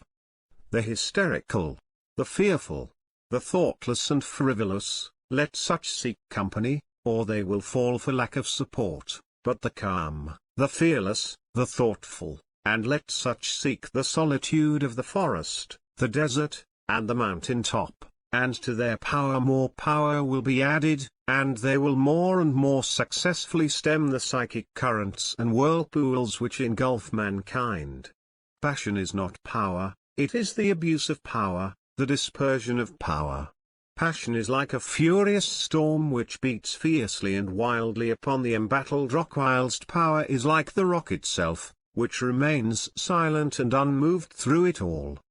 That was a manifestation of true power when Martin Luther, wearied with the persuasions of his fearful friends, who were doubtful as to his safety should he go to Worms, replied, "If there were as many devils in Worms as there are tiles on the housetops, I would go." And when Benjamin Disraeli broke down in his first parliamentary speech, and brought upon himself the derision of the House, that was an exhibition of germinal power when he exclaimed, "The day will come when you will consider it an honor to listen to me." When that young man, whom I knew, passing through continual reverses and misfortunes, was mocked by his friends and told to desist from further effort, and he replied, "The time is not far distant when you will marvel at my good fortune and success," he showed that he was possessed of that silent and irresistible power which has taken him over innumerable difficulties, and crowned his life with success. If you have not this power, you may acquire it by practice, and the beginning of power is likewise the beginning of wisdom.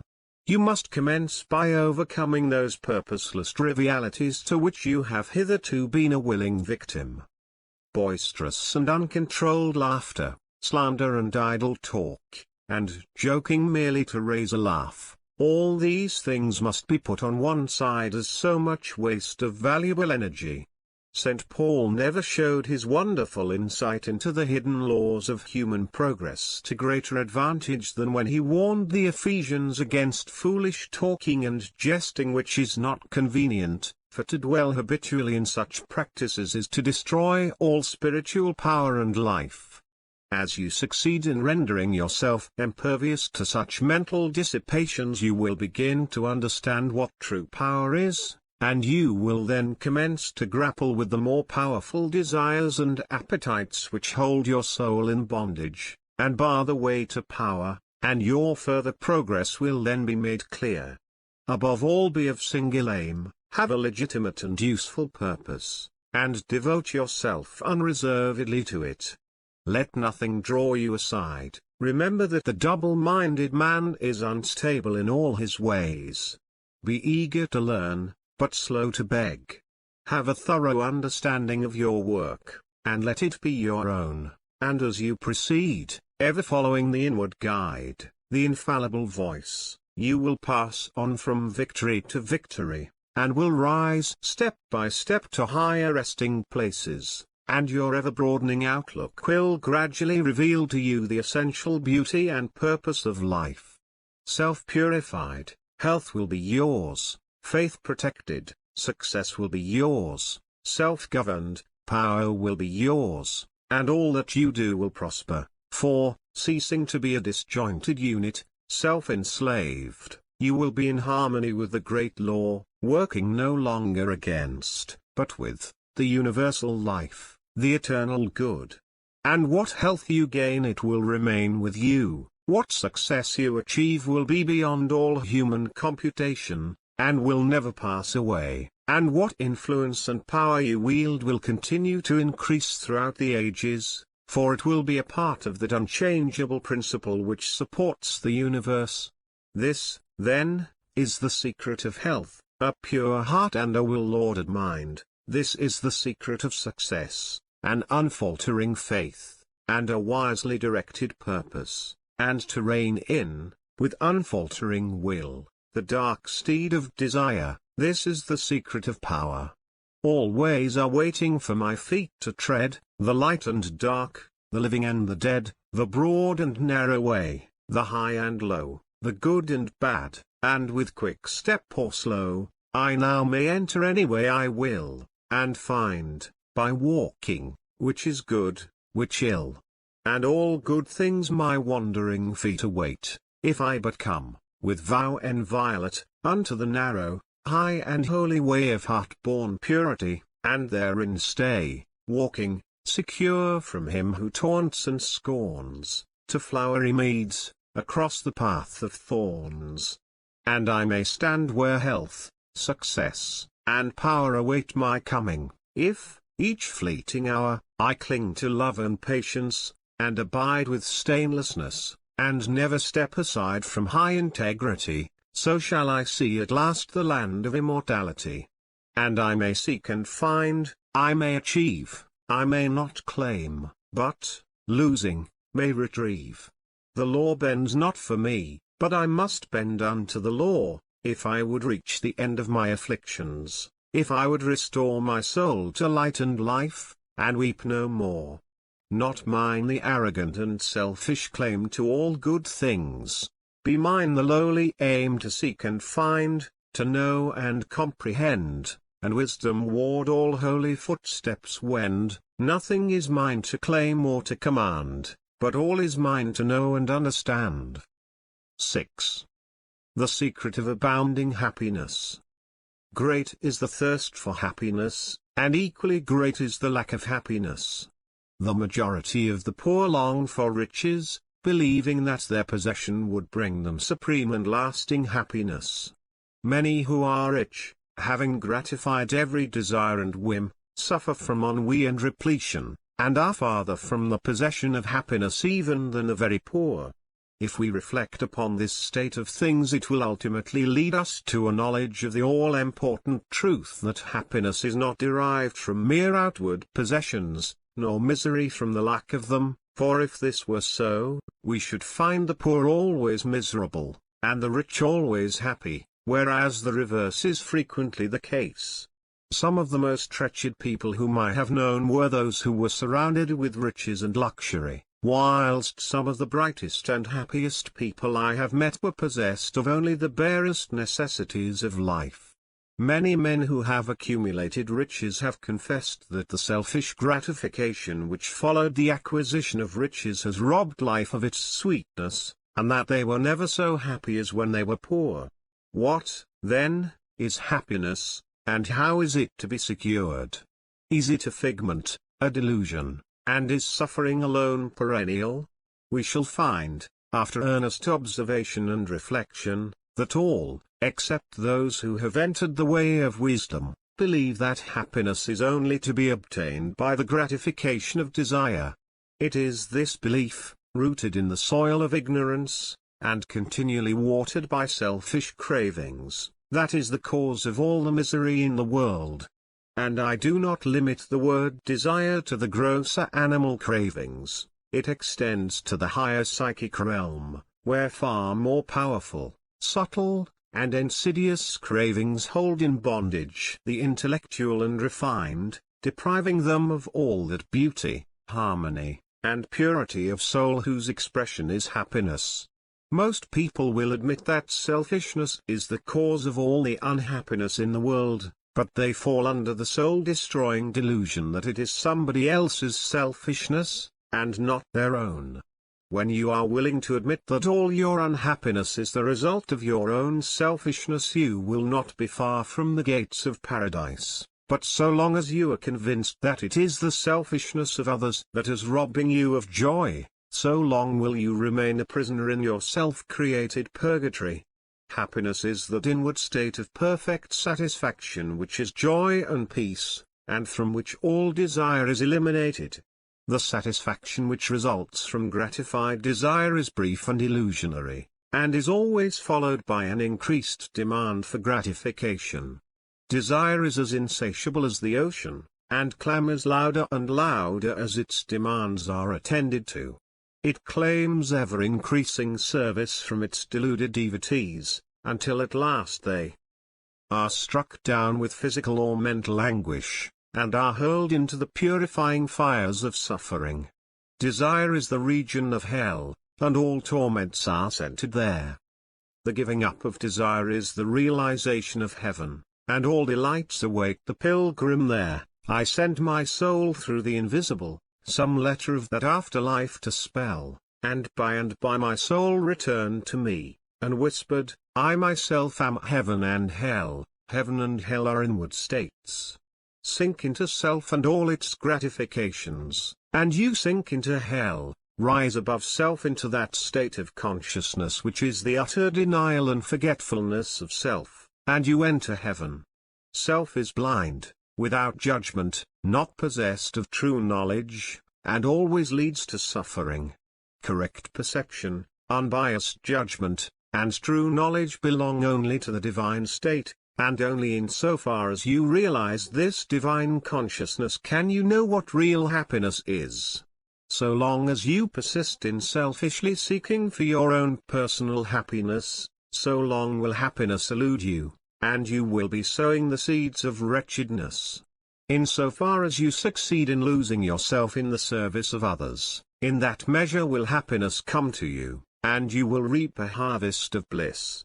It is in loving, not in being loved, the heart is blessed. It is in giving, not in seeking gifts, we find our quest. Whatever be thy longing or thy need, that do thou give, so shall thy soul be fed, and thou indeed shalt truly live. Cling to self, and you cling to sorrow, relinquish self, and you enter into peace. To seek selfishly is not only to lose happiness, but even that which we believe to be the source of happiness. See how the glutton is continually looking about for a new delicacy wherewith to stimulate his deadened appetite, and how, bloated, burdened, and diseased, scarcely any food at last is eaten with pleasure. Whereas, he who has mastered his appetite, and not only does not seek, but never thinks of gustatory pleasure, finds delight in the most frugal meal. The angel form of happiness, which men, looking through the eyes of self, imagine they see in gratified desire, when clasped is always found to be the skeleton of misery. Truly, he that seeketh his life shall lose it, and he that loseth his life shall find it. Abiding happiness will come to you when, ceasing to selfishly cling, you are willing to give up. When you are willing to lose, unreservedly, that impermanent thing which is so dear to you, and which, whether you cling to it or not, will one day be snatched from you, then you will find that that which seemed to you like a painful loss, turns out to be a supreme gain. To give up in order to gain, than this there is no greater delusion, nor no more prolific source of misery, but to be willing to yield up and to suffer loss, this is indeed the way of life. How is it possible to find real happiness by centering ourselves in those things which, by their very nature, must pass away? Abiding and real happiness can only be found by centering ourselves in that which is permanent. Rise, therefore, above the clinging to and the craving for impermanent things, and you will then enter into a consciousness of the eternal, and as, rising above self, and by growing more and more into the spirit of purity, self-sacrifice and universal love, you become centered in that consciousness, you will realize that happiness which has no reaction, and which can never be taken from you. The heart that has reached utter self-forgetfulness in its love for others has not only become possessed of the highest happiness but has entered into immortality, for it has realized the divine. Look back upon your life, and you will find that the moments of supremest happiness were those in which you uttered some word, or performed some act, of compassion or self-denying love. Spiritually, happiness and harmony are synonymous. Harmony is one phase of the great law whose spiritual expression is love. All selfishness is discord, and to be selfish is to be out of harmony with the divine order. As we realize that all-embracing love which is the negation of self, we put ourselves in harmony with the divine music, the universal song, and that ineffable melody which is true happiness becomes our own. Men and women are rushing hither and thither in the blind search for happiness, and cannot find it, nor ever will until they recognize that happiness is already within them and round about them, filling the universe, and that they, in their selfish searching, are shutting themselves out from it. I followed happiness to make her mine, past towering oak and swinging ivy vine. She fled, I chased, o'er slanting hill and dale, o'er fields and meadows, in the purpling vale, pursuing rapidly o'er dashing stream. I scaled the dizzy cliffs where eagles scream, I traversed swiftly every land and deme. But always happiness eluded me. Exhausted, fainting, I pursued no more, but sank to rest upon a barren shore. One came and asked for food, and one for alms I placed the bread and gold in bony palms. One came for sympathy, and one for rest, I shared with every needy one my best, when, sweet happiness, with form divine, stood by me, whispering softly, I am thine. These beautiful lines of Bourlaise express the secret of all abounding happiness. Sacrifice the personal and transient, and you rise at once into the impersonal and permanent.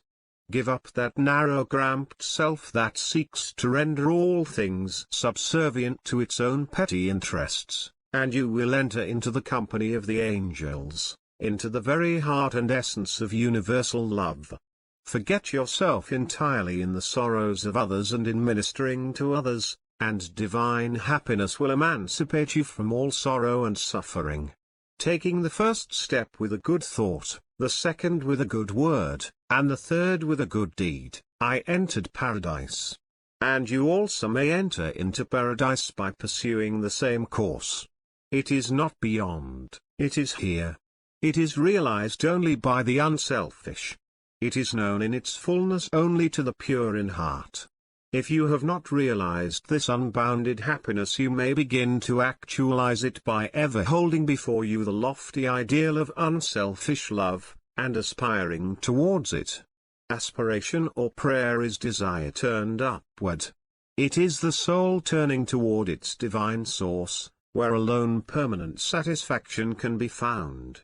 By aspiration the destructive forces of desire are transmuted into divine and all-preserving energy. To aspire is to make an effort to shake off the trammels of desire. It is the prodigal made wise by loneliness and suffering, returning to his father's mansion. As you rise above the sordid self, as you break, one after another, the chains that bind you, will you realize the joy of giving, as distinguished from the misery of grasping, giving of your substance, giving of your intellect, giving of the love and light that is growing within you. You will then understand that it is indeed more blessed to give than to receive. But the giving must be of the heart without any taint of self, without desire for reward.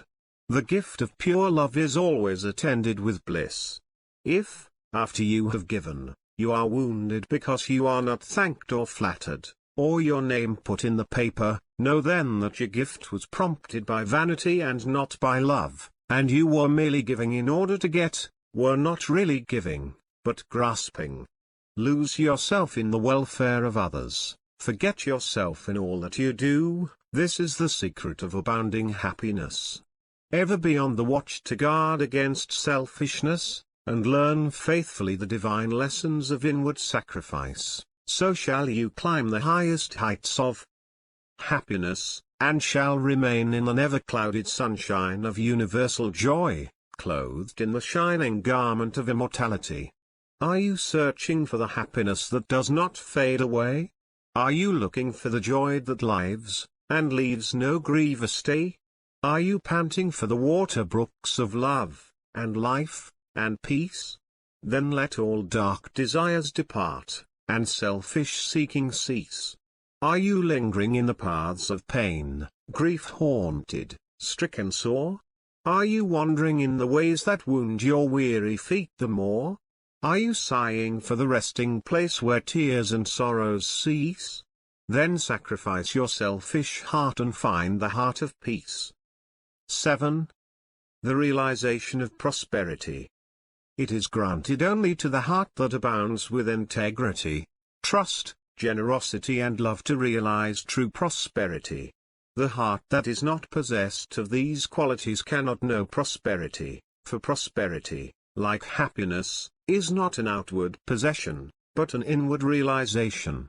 The greedy man may become a millionaire, but he will always be wretched, and mean, and poor, and will even consider himself outwardly poor so long as there is a man in the world who is richer than himself, whilst the upright, the open-handed and loving will realize a full and rich prosperity, even though their outward possessions may be small.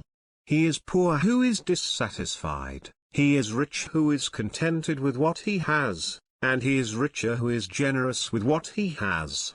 When we contemplate the fact that the universe is abounding in all good things, material as well as spiritual, and compare it with man's blind eagerness to secure a few gold coins, or a few acres of dirt, it is then that we realize how dark and ignorant selfishness is. It is then that we know that self-seeking is self-destruction. Nature gives all, without reservation, and loses nothing. Man, grasping all, loses everything. If you would realize true prosperity, do not settle down, as many have done, into the belief that if you do right everything will go wrong. Do not allow the word competition to shake your faith in the supremacy of righteousness. I care not what men may say about the laws of competition, For do I not know the unchangeable law, which shall one day put them all to rout, and which puts them to rout even now in the heart and life of the righteous man? And knowing this law I can contemplate all dishonesty with undisturbed repose, for I know where certain destruction awaits it. Under all circumstances do that which you believe to be right, and trust the law, trust the divine power that is immanent in the universe, and it will never desert you, and you will always be protected. By such a trust all your losses will be converted into gains, and all curses which threaten will be transmuted into blessings. Never let go of integrity, generosity, and love, for these, coupled with energy, will lift you into the truly prosperous state. Do not believe the world when it tells you that you must always attend to number one first, and to others afterwards. To do this is not to think of others at all, but only of one's own comforts. To those who practice this the day will come when they will be deserted by all, and when they cry out in their loneliness and anguish there will be no one to hear and help them. To consider one's self before all others is to cramp and warp and hinder every noble and divine impulse. Let your soul expand, let your heart reach out to others in loving and generous warmth, and great and lasting will be your joy, and all prosperity will come to you. Those who have wandered from the highway of righteousness guard themselves against competition. Those who always pursue the right need not to trouble about such defense. This is no empty statement. There are men today who, by the power of integrity and faith, have defied all competition, and who, without swerving in the least from their methods, when competed with, have risen steadily into prosperity, whilst those who tried to undermine them have fallen back defeated. To possess those inward qualities which constitute goodness is to be armored against all the powers of evil, and to be doubly protected in every time of trial, and to build oneself up in those qualities is to build up a success which cannot be shaken, and to enter into a prosperity which will endure forever. The white robe of the heart invisible is stained with sin and sorrow, grief and pain. And all repentant pools and springs of prayer shall not avail to wash it white again. While in the path of ignorance I walk, the stains of error will not cease to cling. Defilements mark the crooked path of self, where anguish lurks and disappointments sting. Knowledge and wisdom only can avail to purify and make my garment clean, for therein lie love's waters, therein rests peace undisturbed, eternal, and serene. Sin and repentance is the path of pain, knowledge and wisdom is the path of peace. By the near way of practice I will find where bliss begins, how pains and sorrows cease. Self shall depart, and truth shall take its place. The changeless one, the indivisible shall take up his abode in me, and cleanse the white robe of the heart invisible. Part 2. 1. The power of meditation. Spiritual meditation is the pathway to divinity. It is the mystic ladder which reaches from earth to heaven, from error to truth, from pain to peace. Every saint has climbed it, every sinner must sooner or later come to it, and every weary pilgrim that turns his back upon self and the world, and sets his face resolutely toward the Father's home, must plant his feet upon its golden rounds. Without its aid you cannot grow into the divine state, the divine likeness, the divine peace, and the fadeless glories and unpolluting joys of truth will remain hidden from you. Meditation is the intense dwelling, in thought, upon an idea or theme, with the object of thoroughly comprehending it, and whatsoever you constantly meditate upon you will not only come to understand, but will grow more and more into its likeness, for it will become incorporated into your very being, will become, in fact, your very self. If, therefore, you constantly dwell upon that which is selfish and debasing, you will ultimately become selfish and debased. If you ceaselessly think upon that which is pure and unselfish, you will surely become pure and unselfish. Tell me what that is upon which you most frequently and intensely think, that to which, in your silent hours, your soul most naturally turns, and I will tell you to what place of pain or peace you are traveling, and whether you are growing into the likeness of the divine or the bestial. There is an unavoidable tendency to become literally the embodiment of that quality upon which one most constantly thinks. Let, therefore, the object of your meditation be above and not below, so that every time you revert to it in thought you will be lifted up. Let it be pure and unmixed with any selfish element, so shall your heart become purified and drawn nearer to truth, and not defiled and dragged more hopelessly into error. Meditation, in the spiritual sense in which I am now using it, is the secret of all growth in spiritual life and knowledge. Every prophet, sage, and savior became such by the power of meditation. Buddha meditated upon the truth until he could say, I am the truth. Jesus brooded upon the divine immanence until at last he could declare, I and my Father are one. Meditation centered upon divine realities is the very essence and soul of prayer. It is the silent reaching of the soul toward the eternal. Mere petitionary prayer without meditation is a body without a soul, and is powerless to lift the mind and heart above sin and affliction. If you are daily praying for wisdom, for peace, for loftier purity and a fuller realization of truth, and that for which you pray is still far from you, it means that you are praying for one thing while living out in thought and act another. If you will cease from such waywardness, taking your mind off those things the selfish clinging to which debars you from the possession of the stainless realities for which you pray, if you will no longer ask God to grant you that which you do not deserve, or to bestow upon you that love and compassion which you refuse to bestow upon others, but will commence to think and act in the spirit of truth, you will day by day be growing into those realities, so that ultimately you will become one with them. He who would secure any worldly advantage must be willing to work vigorously for it, and he would be foolish indeed who, waiting with folded hands, expected it to come to him for the mere asking. Do not then vainly imagine that you can obtain the heavenly possessions without making an effort. Only when you commence to work earnestly in the kingdom of truth will you be allowed to partake of the bread of life, and when you have, by patient and uncomplaining effort, earned the spiritual wages for which you ask, they will not be withheld from you. If you really seek truth, and not merely your own gratification, if you love it above all worldly pleasures and gains, more, even, than happiness itself, you will be willing to make the effort necessary for its achievement. If you would be freed from sin and sorrow, if you would taste of that spotless purity for which you sigh and pray, if you would realize wisdom and knowledge, and would enter into the possession of profound and abiding peace, come now and enter the path of meditation, and let the supreme object of your meditation be truth. At the outset, meditation must be distinguished from idle reverie.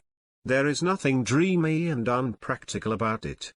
It is a process of searching and uncompromising thought which allows nothing to remain but the simple and naked truth. Thus meditating you will no longer strive to build yourself up in your prejudices, but, forgetting self, you will remember only that you are seeking the truth. And so you will remove, one by one, the errors which you have built around yourself in the past, and will patiently wait for the revelation of truth which will come when your errors have been sufficiently removed. In the silent humility of your heart you will realize that there is an inmost center in us all where truth abides in fullness, and around, wall upon wall, the gross flesh hems it in, this perfect, clear perception, which is truth, a baffling and perverting carnal mesh blinds it, and makes all error. And to know, rather consists in opening out a way whence the imprisoned splendor may escape, than in effecting entry for a light supposed to be without. Select some portion of the day in which to meditate, and keep that period sacred to your purpose. The best time is the very early morning when the spirit of repose is upon everything. All natural conditions will then be in your favor. The passions, after the long bodily fast of the night, will be subdued, the excitements and worries of the previous day will have died away, and the mind, strong and yet restful, will be receptive to spiritual instruction. Indeed, one of the first efforts you will be called upon to make will be to shake off lethargy and indulgence, and if you refuse you will be unable to advance, for the demands of the Spirit are imperative. To be spiritually awakened is also to be mentally and physically awakened. The sluggard and the self-indulgent can have no knowledge of truth. He who, possessed of health and strength, wastes the calm, precious hours of the silent morning in drowsy indulgence is totally unfit to climb the heavenly heights. He whose awakening consciousness has become alive to its lofty possibilities, who is beginning to shake off the darkness of ignorance in which the world is enveloped, rises before the stars have ceased their vigil, and, grappling with the darkness within his soul, strives, by holy aspiration, to perceive the light of truth while the unawakened world dreams on. The heights by great men reached and kept, were not attained by sudden flight, but they, while their companions slept, were toiling upward in the night. No saint, no holy man, no teacher of truth ever lived who did not rise early in the morning. Jesus habitually rose early, and climbed the solitary mountains to engage in holy communion. Buddha always rose an hour before sunrise and engaged in meditation, and all his disciples were enjoined to do the same. If you have to commence your daily duties at a very early hour, and are thus debarred from giving the early morning to systematic meditation, try to give an hour at night, and should this, by the length and laboriousness of your daily task be denied you, you need not despair, for you may turn your thoughts upward in holy meditation in the intervals of your work, or in those few idle minutes which you now waste in namelessness, and should your work be of that kind which becomes by practice automatic, you may meditate while engaged upon it. That eminent Christian saint and philosopher, Jacob Ohm, realized his vast knowledge of divine things whilst working long hours as a shoemaker. In every life there is time to think, and the busiest, the most laborious is not shut out from aspiration and meditation. Spiritual meditation and self-discipline are inseparable. You will, therefore, commence to meditate upon yourself so as to try and understand yourself, for, remember, the great object you will have in view will be the complete removal of all your errors in order that you may realize truth. You will begin to question your motives, thoughts, and acts, comparing them with your ideal, and endeavoring to look upon them with a calm and impartial eye. In this manner you will be continually gaining more of that mental and spiritual equilibrium without which men are but helpless straws upon the ocean of life. If you are given to hatred or anger you will meditate upon gentleness and forgiveness, so as to become acutely alive to a sense of your harsh and foolish conduct. You will then begin to dwell in thoughts of love, of gentleness, of abounding forgiveness, and as you overcome the lower by the higher, there will gradually, silently steal into your heart a knowledge of the divine law of love with an understanding of its bearing upon all the intricacies of life and conduct. And in applying this knowledge to your every thought, word, and act, you will grow more and more gentle, more and more loving, more and more divine. And thus with every error, every selfish desire, every human weakness, by the power of meditation is it overcome, and as each sin, each error is thrust out, a fuller and clearer measure of the light of truth illumines the pilgrim soul. Thus meditating, you will be ceaselessly fortifying yourself against your only real enemy, your selfish, perishable self, and will be establishing yourself more and more firmly in the divine and imperishable self that is inseparable from truth. The direct outcome of your meditations will be a calm, spiritual strength which will be your stay and resting place in the struggle of life. Great is the overcoming power of holy thought, and the strength and knowledge gained in the hour of silent meditation will enrich the soul with saving remembrance in the hour of strife, of sorrow, or of temptation. As, by the power of meditation, you grow in wisdom, you will relinquish, more and more, your selfish desires which are fickle, impermanent, and productive of sorrow and pain, and will take your stand, with increasing steadfastness and trust, upon unchangeable principles, and will realize heavenly rest. The use of meditation is the acquirement of a knowledge of eternal principles, and the power which results from meditation is the ability to rest upon and trust those principles, and so become one with the eternal. The end of meditation is, therefore, direct knowledge of truth, God, and the realization of divine and profound peace. Let your meditations take their eyes from the ethical ground which you now occupy. Remember that you are to grow into truth by steady perseverance. If you are an orthodox Christian, meditate ceaselessly upon the spotless purity and divine excellence of the character of Jesus, and apply his every precept to your inner life and outward conduct, so as to approximate more and more toward his perfection. Do not be as those religious ones, who, refusing to meditate upon the law of truth, and to put into practice the precepts given to them by their master, are content to formally worship, to cling to their particular creeds, and to continue in the ceaseless round of sin and suffering. Strive to rise, by the power of meditation, above all selfish clinging to partial gods or party creeds, above dead formalities and lifeless ignorance. Thus walking the highway of wisdom, with mind fixed upon the spotless truth, you shall know no halting place short of the realization of truth. He who earnestly meditates first perceives a truth, as it were, afar off, and then realizes it by daily practice. It is only the doer of the word of truth that can know of the doctrine of truth, for though by pure thought the truth is perceived, it is only actualized by practice. Said the divine Gautama, the Buddha, he who gives himself up to vanity, and does not give himself up to meditation, forgetting the real aim of life and grasping at pleasure, will in time envy him who has exerted himself in meditation, and he instructed his disciples in the following 5 great meditations. The first meditation is the meditation of love, in which you so adjust your heart that you long for the weal and welfare of all beings, including the happiness of your enemies. The second meditation is the meditation of pity, in which you think of all beings in distress, vividly representing in your imagination their sorrows and anxieties so as to arouse a deep compassion for them in your soul. The third meditation is the meditation of joy, in which you think of the prosperity of others, and rejoice with their rejoicings.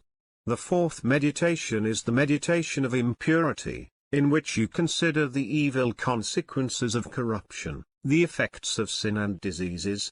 How trivial often the pleasure of the moment, and how fatal its consequences. The fifth meditation is the meditation on serenity, in which you rise above love and hate, tyranny and oppression, wealth and want, and regard your own fate with impartial calmness and perfect tranquility. By engaging in these meditations the disciples of the Buddha arrived at a knowledge of the truth. But whether you engage in these particular meditations or not matters little so long as your object is truth, so long as you hunger and thirst for that righteousness which is a holy heart and a blameless life. In your meditations, therefore, let your heart grow and expand with ever-broadening love, until, freed from all hatred, and passion, and condemnation, it embraces the whole universe with thoughtful tenderness. As the flower opens its petals to receive the morning light, so open your soul more and more to the glorious light of truth.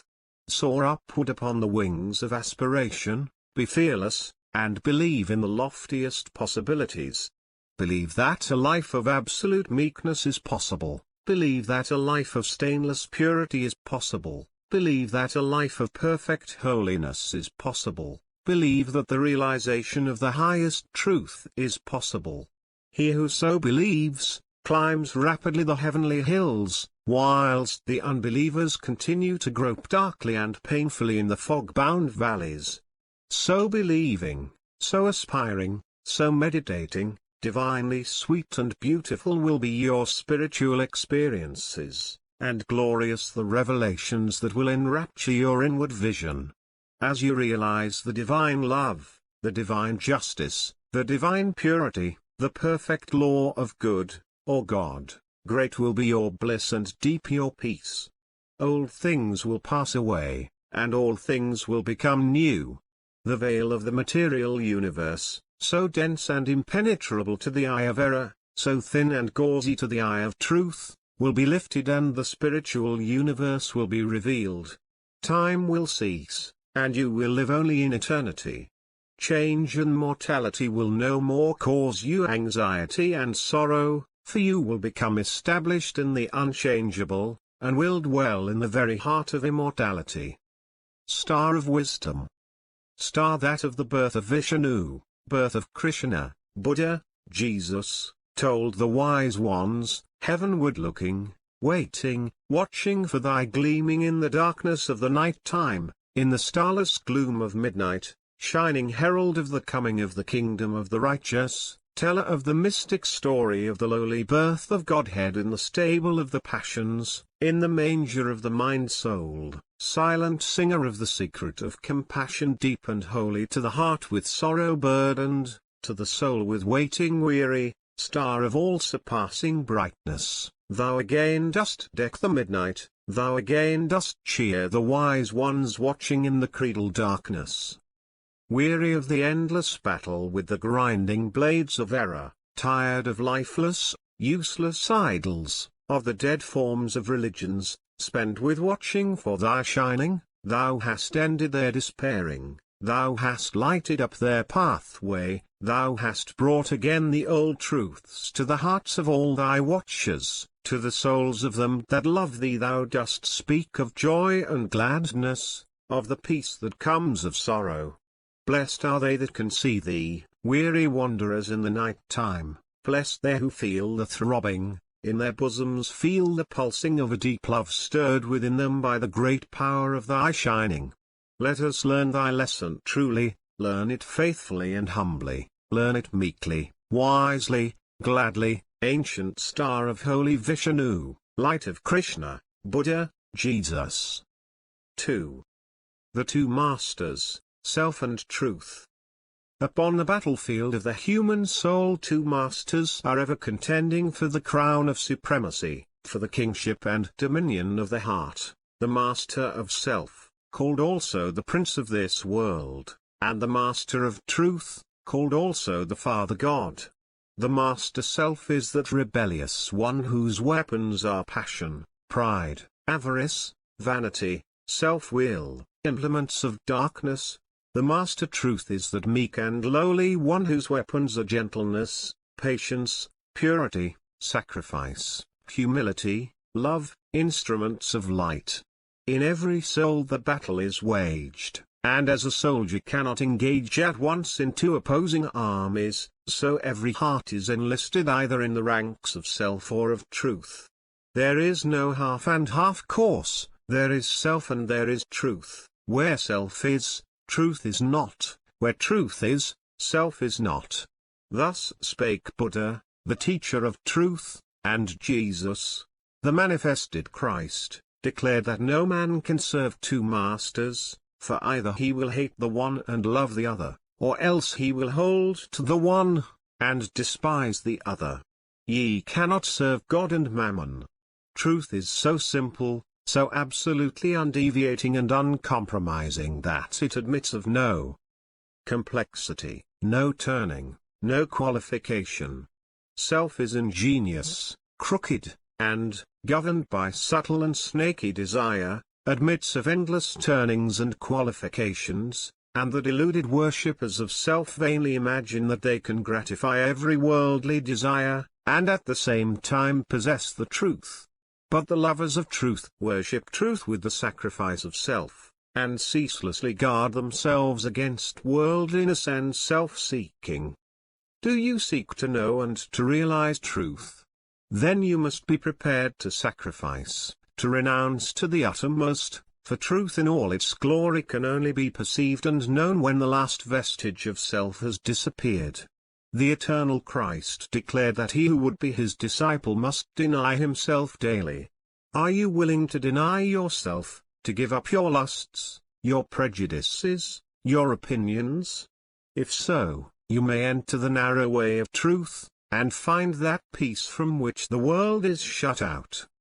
The absolute denial, the utter extinction, of self is the perfect state of truth, and all religions and philosophies are but so many aids to this supreme attainment.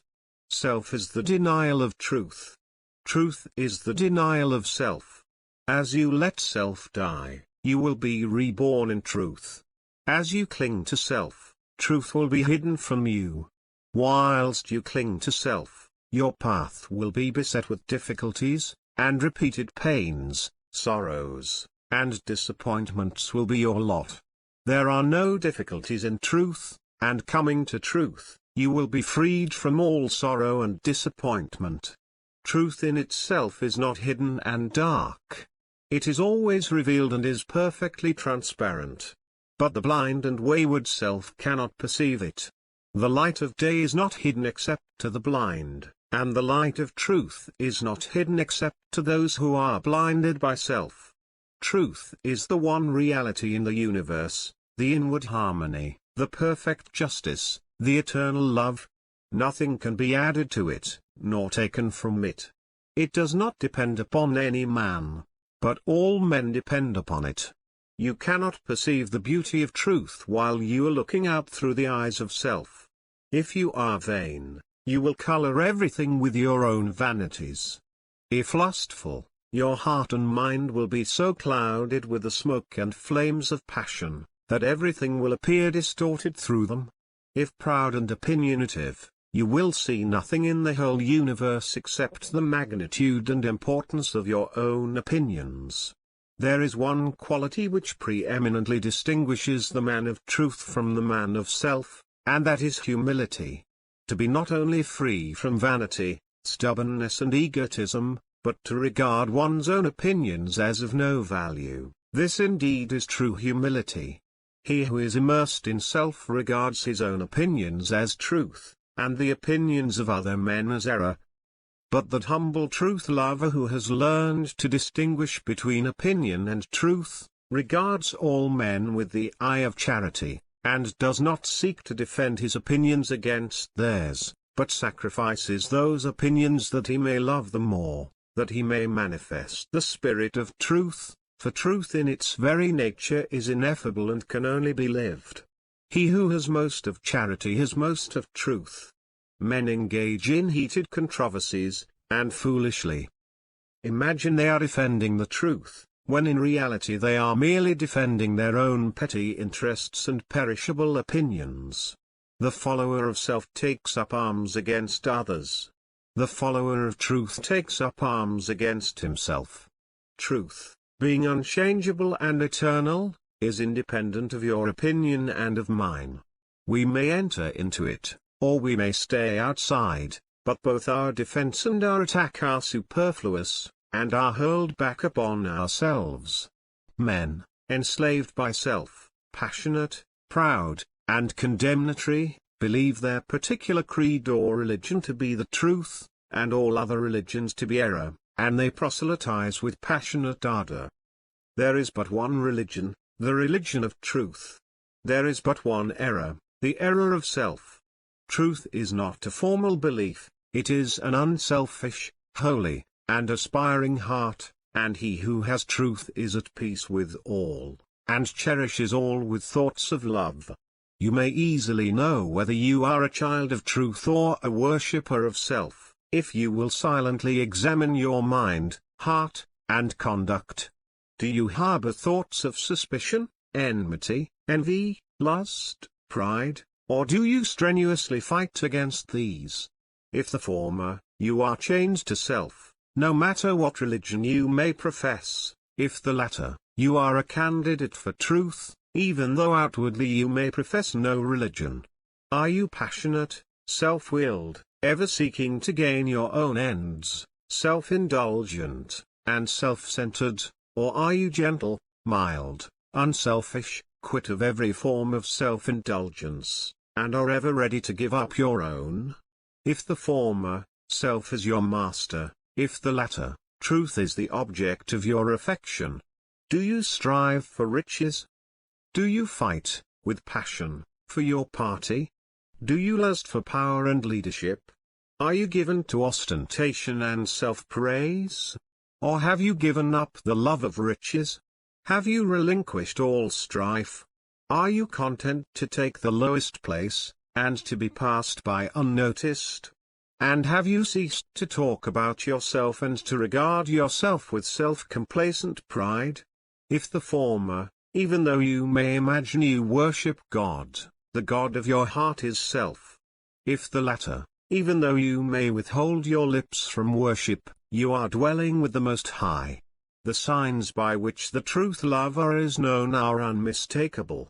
Hear the holy Krishna declare them, in Sir Edwin Arnold's beautiful rendering of the Bhagavad Gita: fearlessness, always and to singleness strive, governed for of appetites, soul, wisdom, and the opened will hand piety, fearlessness, singleness of soul, the will always to strive for wisdom, opened hand and governed appetites, and piety, and love of lonely study, humbleness, uprightness, heed to injure naught which lives, truthfulness, slowness unto wrath, a mind that lightly letteth go what others prize, and equanimity, and charity which spieth no man's faults, and tenderness towards all that suffer, a contented heart, fluttered by no desires, a bearing mild, modest and grave, with manhood nobly mixed, with patience, fortitude and purity, an unrevengeful spirit, never given to rate itself too high. Such be the signs, O Indian prince, of him whose feet are set on that fair path which leads to heavenly birth. When men, lost in the devious ways of error and self, have forgotten the heavenly birth, the state of holiness and truth, they set up artificial standards by which to judge one another, and make acceptance of, and adherence to, their own particular theology, the test of truth, and so men are divided one against another, and there is ceaseless enmity and strife, and unending sorrow and suffering. Reader, do you seek to realize the birth into truth? There is only one way: let self die. All those lusts, appetites, desires, opinions, limited conceptions and prejudices to which you have hitherto so tenaciously clung, let them fall from you. Let them no longer hold you in bondage, and truth will be yours. Cease to look upon your own religion as superior to all others, and strive humbly to learn the supreme lesson of charity. No longer cling to the idea, so productive of strife and sorrow, that the Saviour whom you worship is the only Saviour, and that the Saviour whom your brother worships with equal sincerity and ardour, is an impostor. But seek diligently the path of holiness, and then you will realize that every holy man is a Saviour of mankind. The giving up of self is not merely the renunciation of outward things. It consists of the renunciation of the inward sin, the inward error. Not by giving up vain clothing, not by relinquishing riches, not by abstaining from certain foods, not by speaking smooth words, not by merely doing these things is the truth found, but by giving up the spirit of vanity, by relinquishing the desire for riches, by abstaining from the lust of self-indulgence, by giving up all hatred, strife, condemnation, and self-seeking, and becoming gentle and pure at heart. By doing these things is the truth found. To do the former, and not to do the latter, is Pharisaism and hypocrisy. whereas the latter includes the former. You may renounce the outward world, and isolate yourself in a cave or in the depths of a forest, but you will take all your selfishness with you, and unless you renounce that, great indeed will be your wretchedness and deep your delusion. You may remain just where you are, performing all your duties, and yet renounce the world, the inward enemy. To be in the world and yet not of the world is the highest perfection, the most blessed peace, is to achieve the greatest victory. The renunciation of self is the way of truth, therefore, enter the path. There is no grief like hate, no pain like passion, no deceit like sense, enter the path. Far hath he gone whose foot treads down one fond offence. As you succeed in overcoming self, you will begin to see things in their right relations. He who is swayed by any passion, prejudice, like or dislike, adjusts everything to that particular bias, and sees only his own delusions. He who is absolutely free from all passion, prejudice, preference, and partiality, sees himself as he is, sees others as they are, sees all things in their proper proportions and right relations. Having nothing to attack, nothing to defend, nothing to conceal, and no interests to guard, he is at peace. He has realized the profound simplicity of truth, for this unbiased, tranquil, blessed state of mind and heart is the state of truth. He who attains to it dwells with the angels, and sits at the footstool of the Supreme. Knowing the great law, knowing the origin of sorrow, knowing the secret of suffering, knowing the way of emancipation in truth, how can such a one engage in strife or condemnation? For though he knows that the blind, self-seeking world, surrounded with the clouds of its own illusions, and enveloped in the darkness of error and self, cannot perceive the steadfast light of truth, and is utterly incapable of comprehending the profound simplicity of the heart that has died, or is dying, to self, yet he also knows that when the suffering ages have piled up mountains of sorrow, the crushed and burdened soul of the world will fly to its final refuge, and that when the ages are completed, every prodigal will come back to the fold of truth. And so he dwells in goodwill toward all, and regards all with that tender compassion which a father bestows upon his wayward children. Men cannot understand truth because they cling to self, because they believe in and love self, because they believe self to be the only reality, whereas it is the one delusion. When you cease to believe in and love self, you will desert it, and will fly to truth, and will find the eternal reality. When men are intoxicated with the wines of luxury, and pleasure, and vanity, the thirst of life grows and deepens within them, and they delude themselves with dreams of fleshly immortality. But when they come to reap the harvest of their own sowing, and pain and sorrow supervene, then, crushed and humiliated, relinquishing self and all the intoxications of self, they come, with aching hearts, to the one immortality, the immortality that destroys all delusions, the spiritual immortality in truth. Men pass from evil to good, from self to truth, through the dark gate of sorrow, for sorrow and self are inseparable. Only in the peace and bliss of truth is all sorrow vanquished. If you suffer disappointment because your cherished plans have been thwarted, or because someone has not come up to your anticipations, it is because you are clinging to self. If you suffer remorse for your conduct, it is because you have given way to self. If you are overwhelmed with chagrin and regret because of the attitude of someone else toward you, it is because you have been cherishing self. If you are wounded on account of what has been done to you or said of you, it is because you are walking in the painful way of self. All suffering is of self. All suffering ends in truth. When you have entered into and realized truth, you will no longer suffer disappointment, remorse, and regret, and sorrow will flee from you. Self is the only prison that can ever bind the soul. Truth is the only angel that can bid the gates unrolled, and when he comes to call thee, Arise and follow fast, his way may lie through darkness, but it leads to light at last. The woe of the world is of its own making. Sorrow purifies and deepens the soul, and the extremity of sorrow is the prelude to truth. Have you suffered much? Have you sorrowed deeply?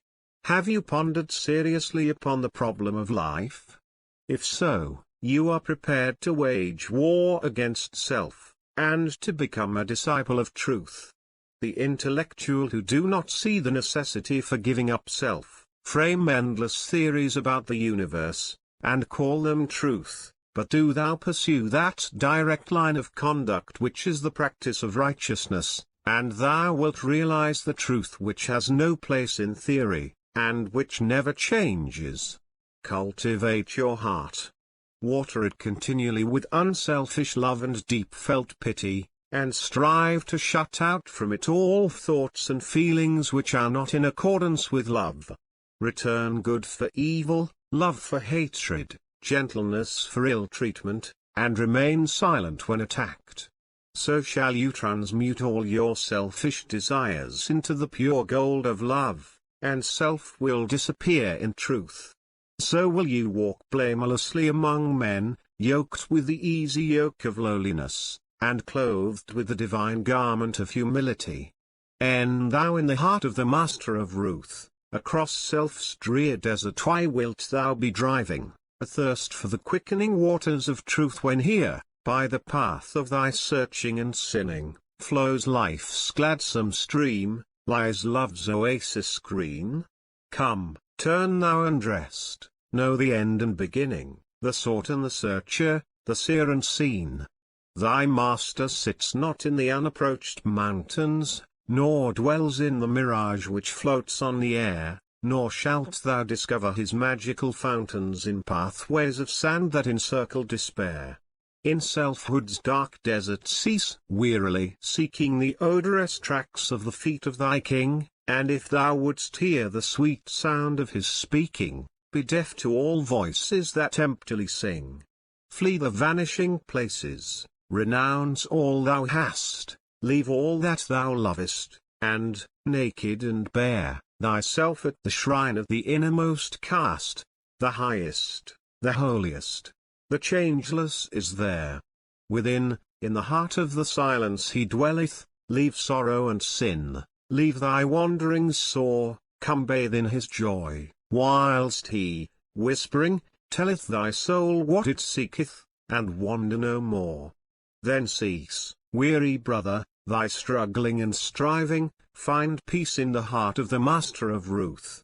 Across self's dark desert cease wearily driving, come, drink at the beautiful waters of truth.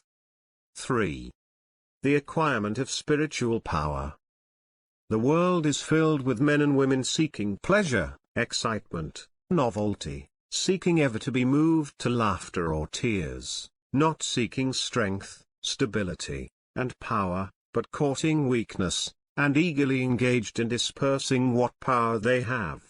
Men and women of real power and influence are few, because few are prepared to make the sacrifice necessary to the acquirement of power, and fewer still are ready to patiently build up character. To be swayed by your fluctuating thoughts and impulses is to be weak and powerless. To rightly control and direct those forces is to be strong and powerful. Men of strong animal passions have much of the ferocity of the beast, but this is not power. The elements of power are there, but it is only when this ferocity is tamed and subdued by the higher intelligence that real power begins, and men can only grow in power by awakening themselves to higher and ever higher states of intelligence and consciousness. The difference between a man of weakness and one of power lies not in the strength of the personal will, for the stubborn man is usually weak and foolish, but in that focus of consciousness which represents their states of knowledge. The pleasure seekers, the lovers of excitement, the hunters after novelty, and the victims of impulse and hysterical emotion lack that knowledge of principles which gives balance, stability, and influence. A man commences to develop power when, checking his impulses and selfish inclinations, he falls back upon the higher and calmer consciousness within him, and begins to steady himself upon a principle. The realization of unchanging principles in consciousness is at once the source and secret of the highest power. When, after much searching, and suffering, and sacrificing, the light of an eternal principle dawns upon the soul, a divine calm ensues and joy unspeakable gladdens the heart. He who has realized such a principle ceases to wander, and remains poised and self-possessed. He ceases to be passion's slave, and becomes a master builder in the temple of destiny. The man that is governed by self, and not by a principle, changes his front when his selfish comforts are threatened. Deeply intent upon defending and guarding his own interests, he regards all means as lawful that will subserve that end. He is continually scheming as to how he may protect himself against his enemies, being too self-centered to perceive that he is his own enemy. Such a man's work crumbles away, for it is divorced from truth and power. All effort that is grounded upon self, perishes. Only that work endures that is built upon an indestructible principle. The man that stands upon a principle is the same calm, dauntless, self-possessed man under all circumstances. When the hour of trial comes, and he has to decide between his personal comforts and truth, he gives up his comforts and remains firm. Even the prospect of torture and death cannot alter or deter him.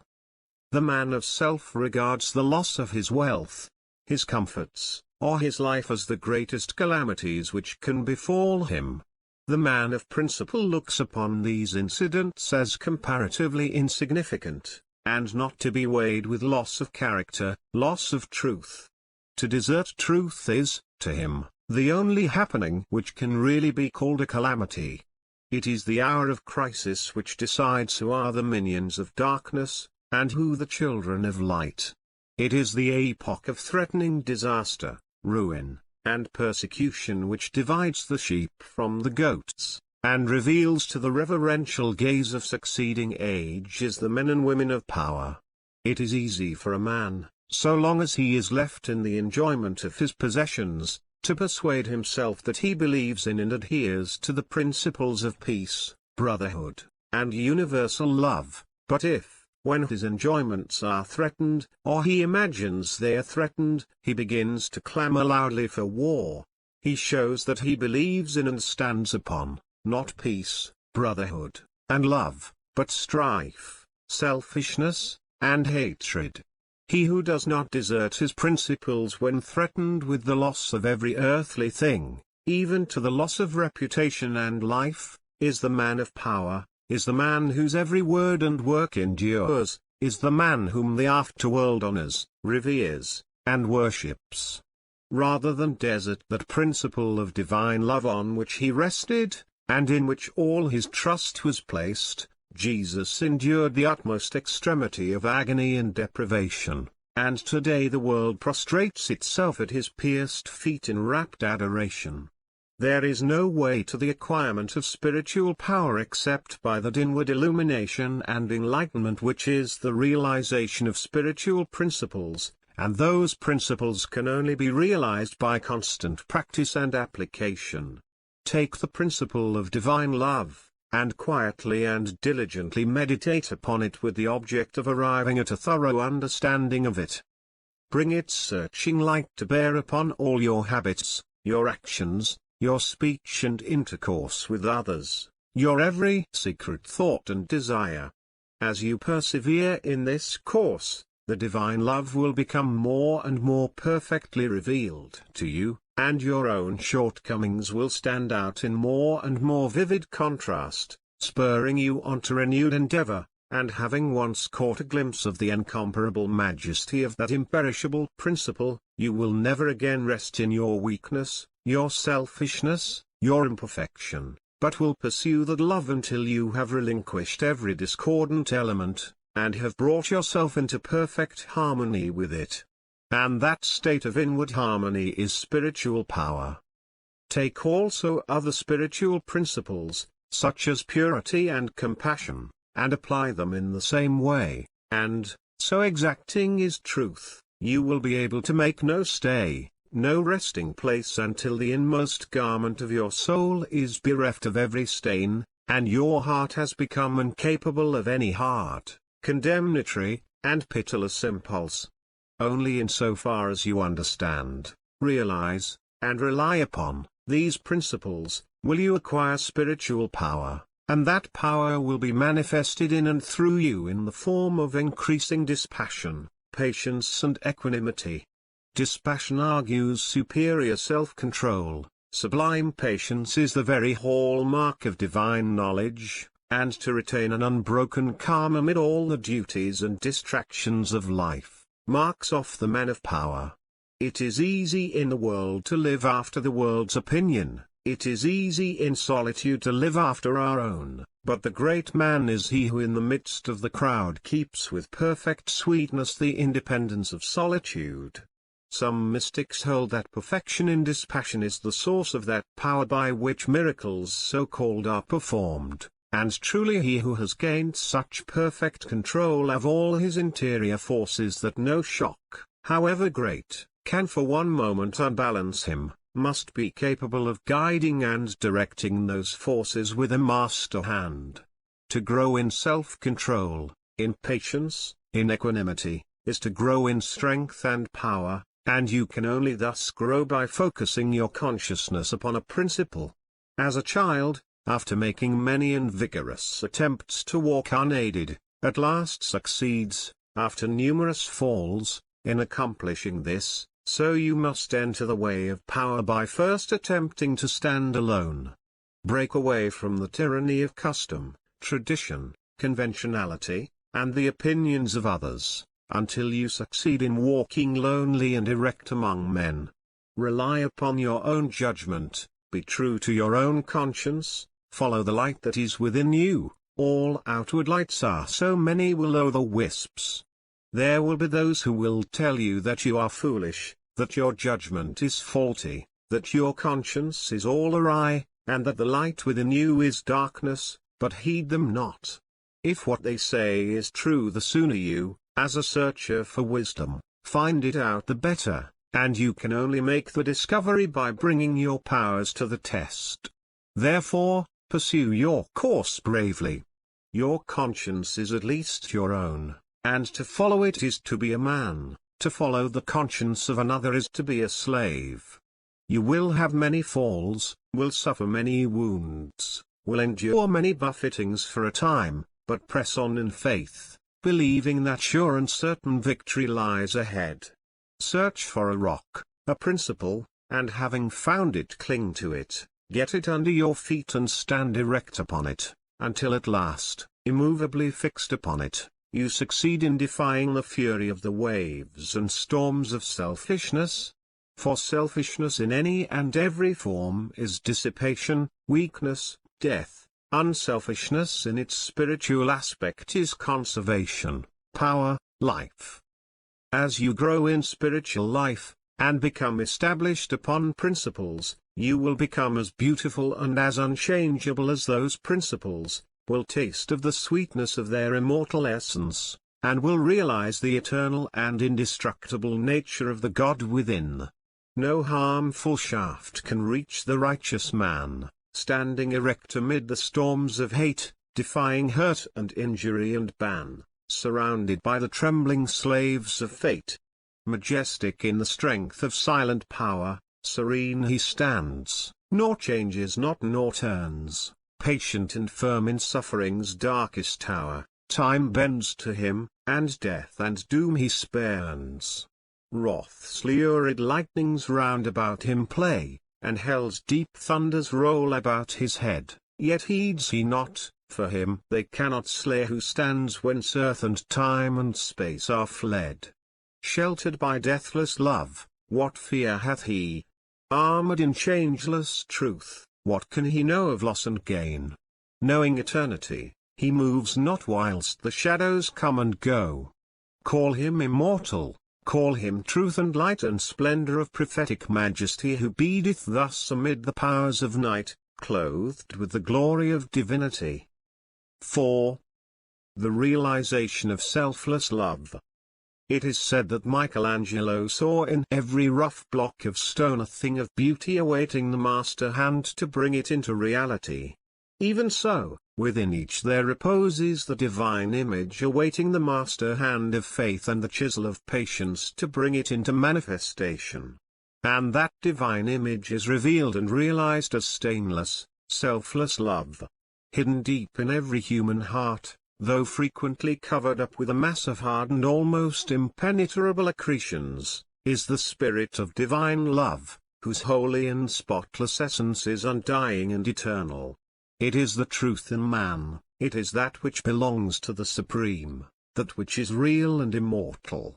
All else changes and passes away, this alone is permanent and imperishable, and to realize this love by ceaseless diligence in the practice of the highest righteousness, to live in it and to become fully conscious in it, is to enter into immortality here and now, is to become one with truth, one with God, one with the central heart of all things, and to know our own divine and eternal nature. To reach this love, to understand and experience it, one must work with great persistency and diligence upon his heart and mind, must ever renew his patience and keep strong his faith, for there will be much to remove, much to accomplish before the divine image is revealed in all its glorious beauty. He who strives to reach and to accomplish the divine will be tried to the very uttermost, and this is absolutely necessary. For how else could one acquire that sublime patience without which there is no real wisdom, no divinity? Ever and anon, as he proceeds, all his work will seem to be futile, and his efforts appear to be thrown away. Now and then a hasty touch will mar his image, and perhaps when he imagines his work is almost completed he will find what he imagined to be the beautiful form of divine love utterly destroyed, and he must begin again with his past bitter experience to guide and help him. But he who has resolutely set himself to realize the highest recognizes no such thing as defeat. All failures are apparent, not real.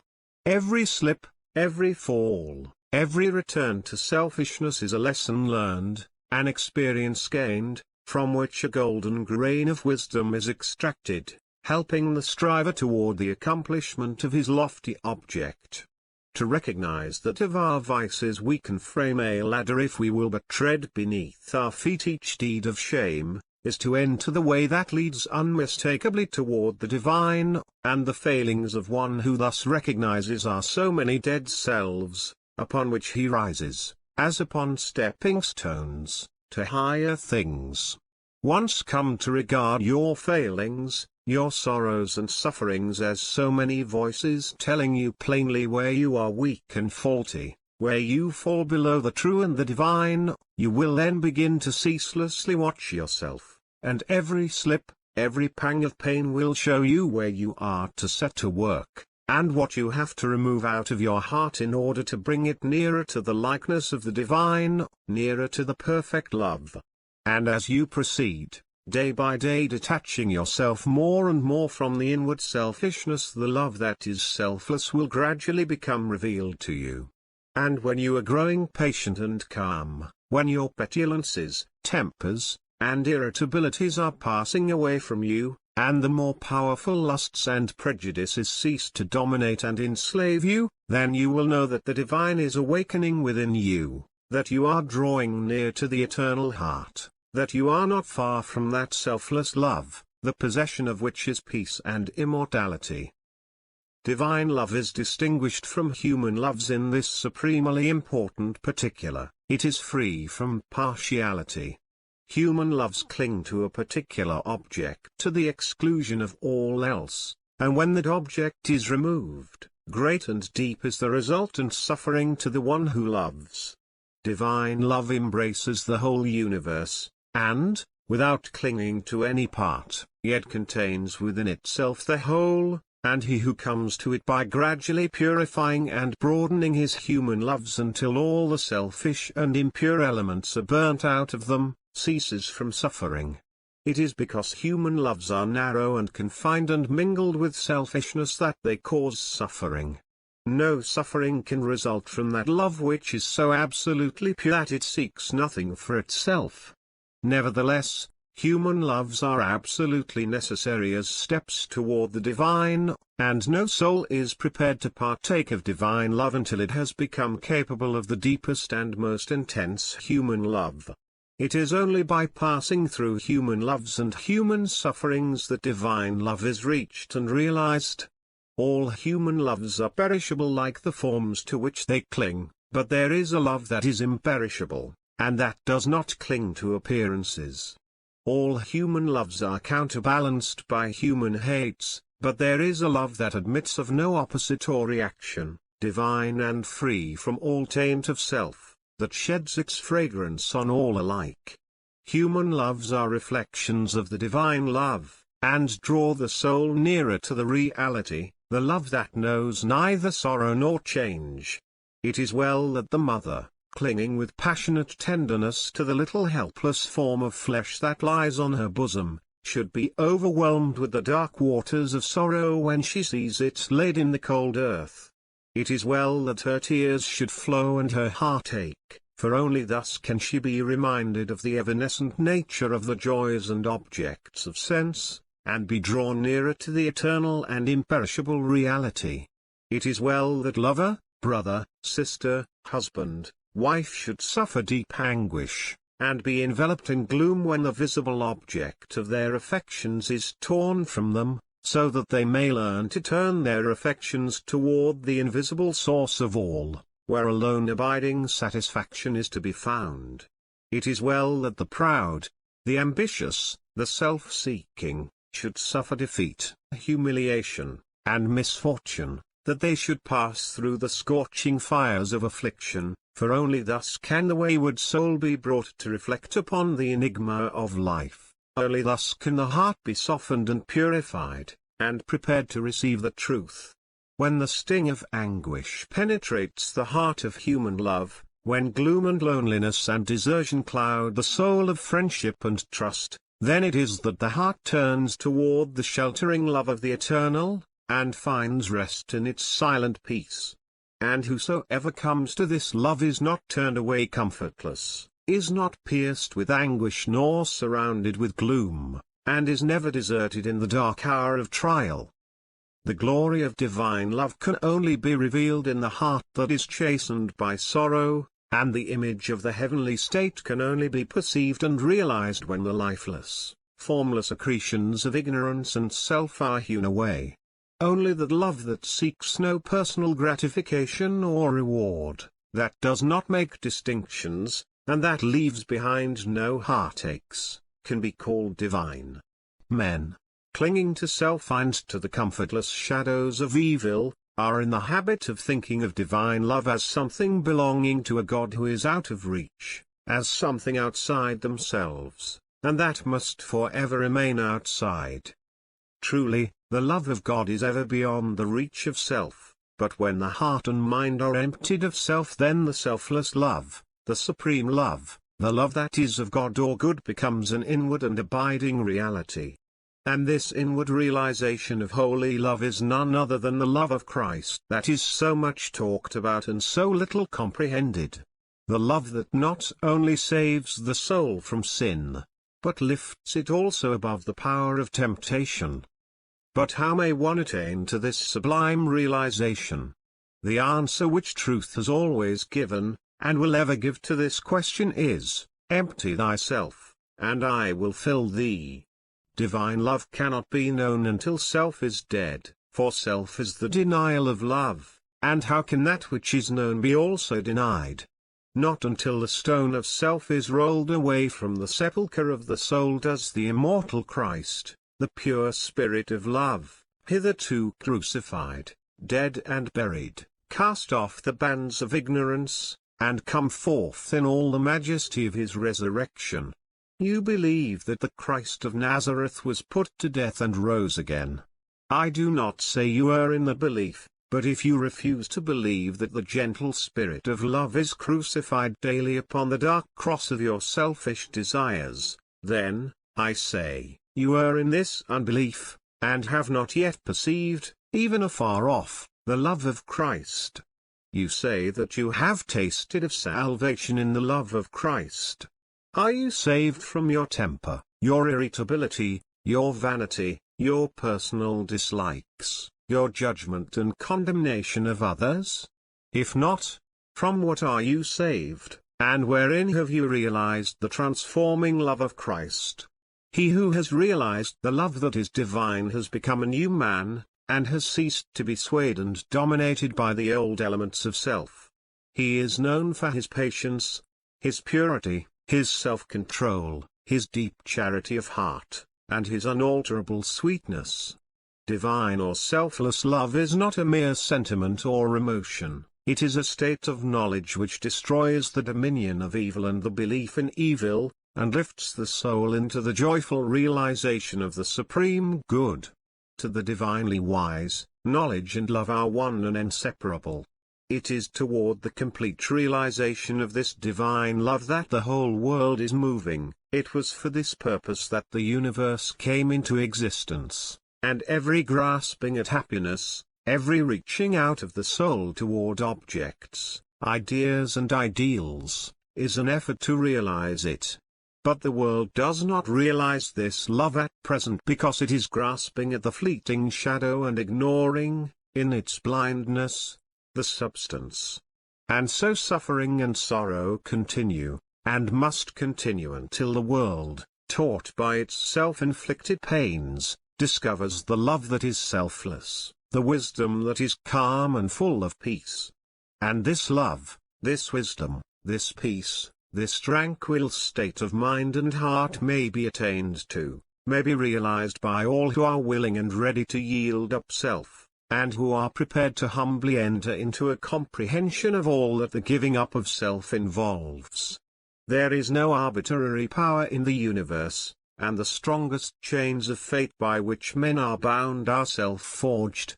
Men are chained to that which causes suffering because they desire to be so, because they love their chains, because they think their little dark prison of self is sweet and beautiful, and they are afraid that if they desert that prison they will lose all that is real and worth having. Ye suffer from yourselves, none else compels, none other holds ye that ye live and die.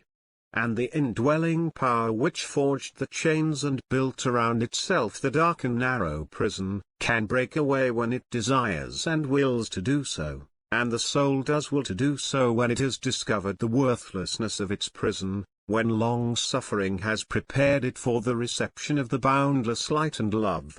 As the shadow follows the form, and as smoke comes after fire, so effect follows cause, and suffering and bliss follow the thoughts and deeds of men. There is no effect in the world around us but has its hidden or revealed cause, and that cause is in accordance with absolute justice. Men reap a harvest of suffering because in the near or distant past they have sown the seeds of evil. They reap a harvest of bliss also as a result of their own sowing of the seeds of good. Let a man meditate upon this, let him strive to understand it, and he will then begin to sow only seeds of good, and will burn up the tares and weeds which he has formerly grown in the garden of his heart. The world does not understand the love that is selfless because it is engrossed in the pursuit of its own pleasures, and cramped within the narrow limits of perishable interests, mistaking, in its ignorance, those pleasures and interests for real and abiding things. Caught in the flames of fleshly lusts, and burning with anguish, it sees not the pure and peaceful beauty of truth. Feeding upon the swinish husks of error and self-delusion, it is shut out from the mansion of all-seeing love. Not having this love, not understanding it, men institute innumerable reforms which involve no inward sacrifice, and each imagines that his reform is going to right the world forever, while he himself continues to propagate evil by engaging it in his own heart. That only can be called reform which tends to reform the human heart, for all evil has its rise there, and not until the world, ceasing from selfishness and party strife, has learned the lesson of divine love, will it realize the golden age of universal blessedness. Let the rich cease to despise the poor, and the poor condemn the rich. Let the greedy learn how to give, and the lustful how to grow pure. Let the partisan cease from strife, and the uncharitable begin to forgive. Let the envious endeavor to rejoice with others, and the slanderers grow ashamed of their conduct. Let men and women take this course, and, lo, the golden age is at hand. He, therefore, who purifies his own heart is the world's greatest benefactor. Yet, though the world is, and will be for many ages to come, shut out from that age of gold, which is the realization of selfless love, you, if you are willing, may enter it now, by rising above your selfish self, if you will pass from prejudice, hatred, and condemnation, to gentle and forgiving love. Where hatred, dislike, and condemnation are, selfless love does not abide. It resides only in the heart that has ceased from all condemnation. You say, how can I love the drunkard, the hypocrite, the sneak, the murderer? I am compelled to dislike and condemn such men. It is true you cannot love such men emotionally, but when you say that you must perforce dislike and condemn them, you show that you are not acquainted with the great overruling love, for it is possible to attain to such a state of interior enlightenment as will enable you to perceive the train of causes by which these men have become as they are, to enter into their intense sufferings, and to know the certainty of their ultimate purification. Possessed of such knowledge, it will be utterly impossible for you any longer to dislike or condemn them, and you will always think of them with perfect calmness and deep compassion. If you love people and speak of them with praise until they in some way thwart you, or do something of which you disapprove, and then you dislike them and speak of them with dispraise, you are not governed by the love which is of God. If, in your heart, you are continually arraigning and condemning others, selfless love is hidden from you. He who knows that love is at the heart of all things, and has realized the all-sufficing power of that love, has no room in his heart for condemnation. Men, not knowing this love, constitute themselves judge and executioner of their fellows, forgetting that there is the eternal judge and executioner. And in so far as men deviate from them in their own views, their particular reforms and methods, they brand them as fanatical, unbalanced, lacking judgment, sincerity, and honesty. In so far as others approximate to their own standard do they look upon them as being everything that is admirable. Such are the men who are centered in self. But he whose heart is centered in the supreme love does not so brand and classify men, does not seek to convert men to his own views, not to convince them of the superiority of his methods. Knowing the law of love, he lives it, and maintains the same calm attitude of mind and sweetness of heart toward all. The debased and the virtuous, the foolish and the wise, the learned and the unlearned, the selfish and the unselfish receive alike the benediction of his tranquil thought. You can only attain to this supreme knowledge, this divine love, by unremitting endeavor in self-discipline, and by gaining victory after victory over yourself. Only the pure in heart see God, and when your heart is sufficiently purified you will enter into the new birth, and the love that does not die, nor change, nor end in pain and sorrow will be awakened within you, and you will be at peace. He who strives for the attainment of divine love is ever seeking to overcome the spirit of condemnation, for where there is pure spiritual knowledge, condemnation cannot exist, and only in the heart that has become incapable of condemnation is love perfected and fully realized. The Christian condemns the atheist satirizes the Christian. The Catholic and Protestant are ceaselessly engaged in wordy warfare, and the spirit of strife and hatred rules where peace and love should be. He that hateth his brother is a murderer, a crucifier of the divine spirit of love, and until you can regard men of all religions and of no religion with the same impartial spirit, with all freedom from dislike, and with perfect equanimity, you have yet to strive for that love which bestows upon its possessor freedom and salvation. The realization of divine knowledge, selfless love, utterly destroys the spirit of condemnation, disperses all evil, and lifts the consciousness to that height of pure vision where love, goodness, justice are seen to be universal, supreme, all-conquering, indestructible. Train your mind in strong, impartial, and gentle thought, train your heart in purity and compassion, train your tongue to silence and to true and stainless speech, so shall you enter the way of holiness and peace, and shall ultimately realize the immortal love. So living, without seeking to convert, you will convince, without arguing, you will teach, not cherishing ambition, the wise will find you out, and without striving to gain men's opinions, you will subdue their hearts. For love is all-conquering, all-powerful, and the thoughts, and deeds, and words of love can never perish. To know that love is universal, supreme, all-sufficing, to be freed from the trammels of evil, to be quit of the inward unrest, to know that all men are striving to realize the truth each in his own way, to be satisfied, sorrowless, serene, this is peace, this is gladness, this is immortality, this is divinity, this is the realization of selfless love. I stood upon the shore, and saw the rocks resist the onslaught of the mighty sea, and when I thought how all the countless shocks they had withstood through an eternity, I said, to wear away this solid main the ceaseless efforts of the waves are vain.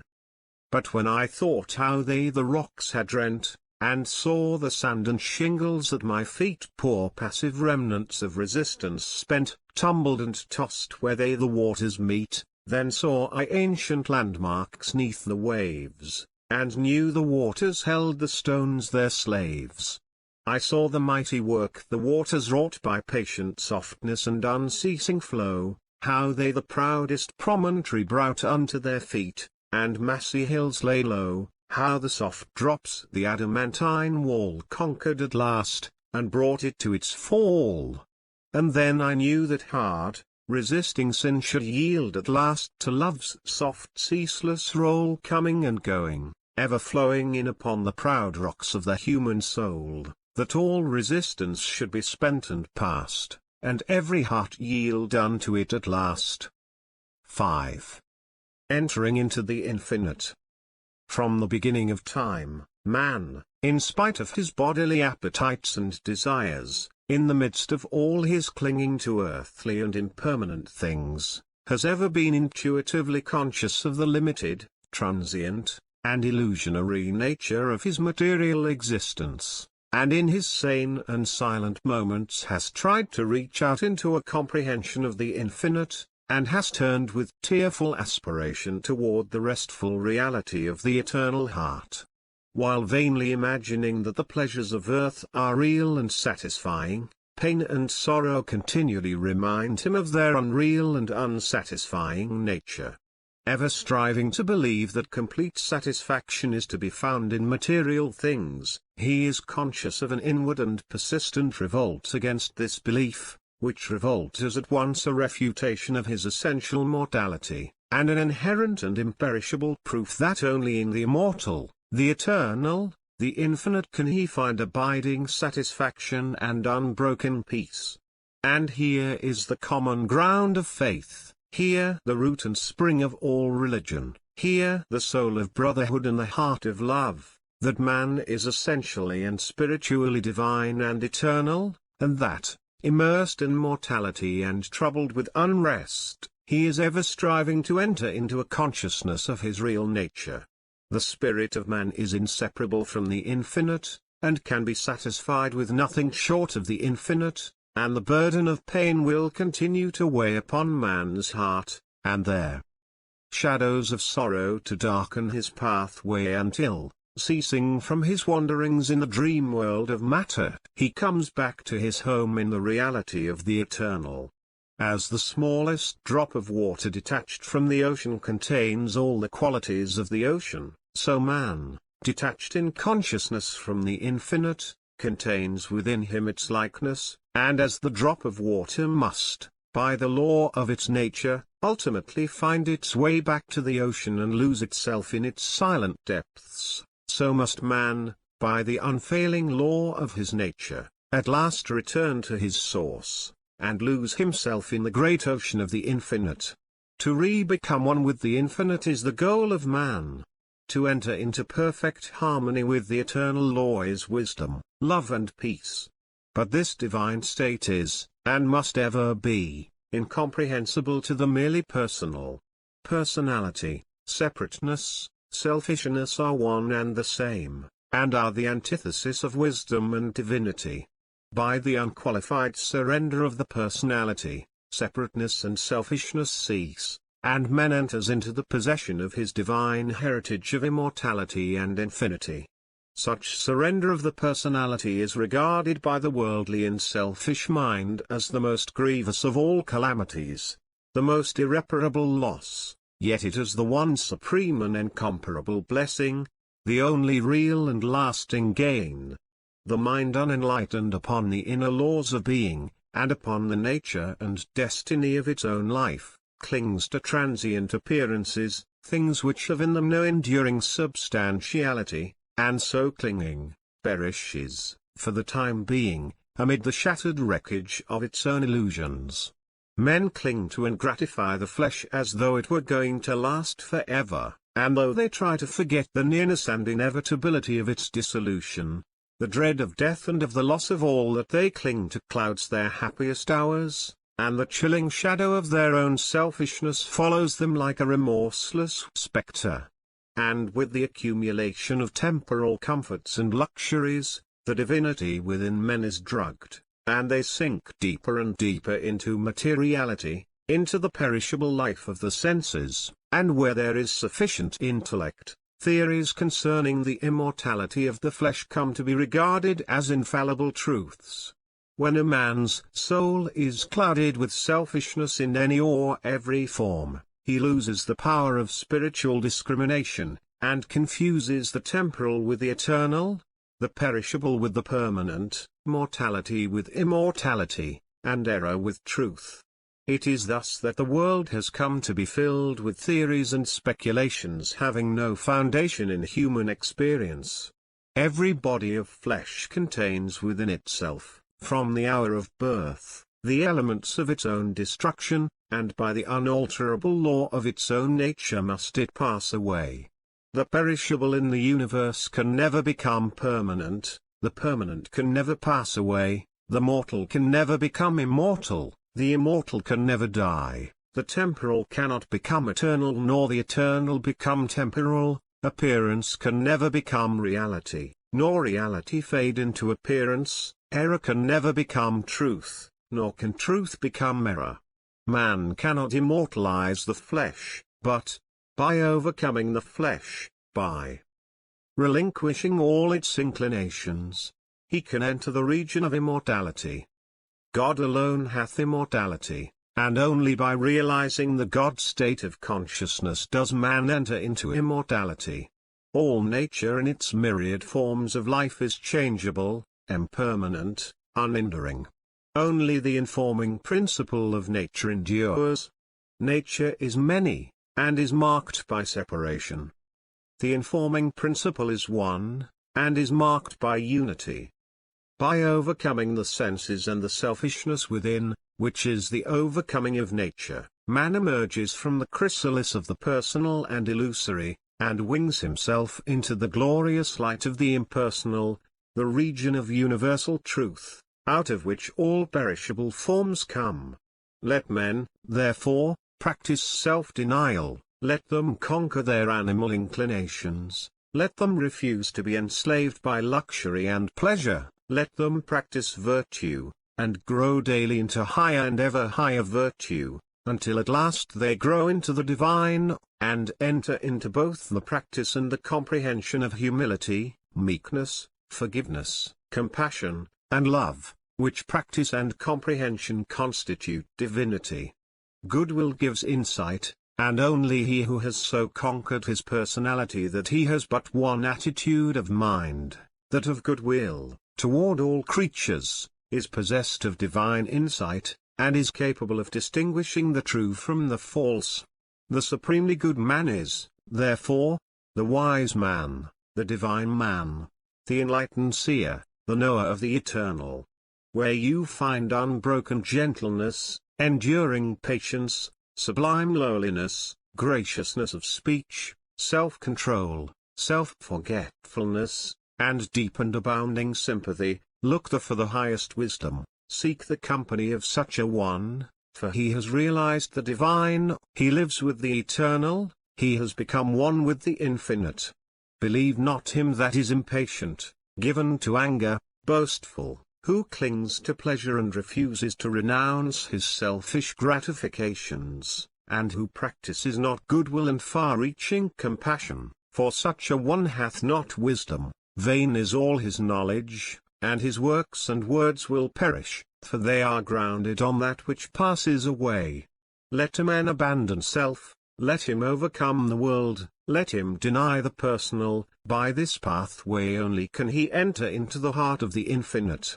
The world, the body, the personality are mirages upon the desert of time, transitory dreams in the dark night of spiritual slumber, and those who have crossed the desert, those who are spiritually awakened, have alone comprehended the universal reality where all appearances are dispersed and dreaming and delusion are destroyed. There is one great law which exacts unconditional obedience, one unifying principle which is the basis of all diversity, one eternal truth wherein all the problems of earth pass away like shadows. To realize this law, this unity, this truth, is to enter into the infinite, is to become one with the eternal. To center one's life in the great law of love is to enter into rest, harmony, peace. To refrain from all participation in evil and discord, to cease from all resistance to evil, and from the omission of that which is good, and to fall back upon unswerving obedience to the holy calm within, is to enter into the inmost heart of things, is to attain to a living, conscious experience of that eternal and infinite principle which must ever remain a hidden mystery to the merely perceptive intellect. Until this principle is realized, the soul is not established in peace, and he who so realizes is truly wise, not wise with the wisdom of the learned, but with the simplicity of a blameless heart and of a divine manhood.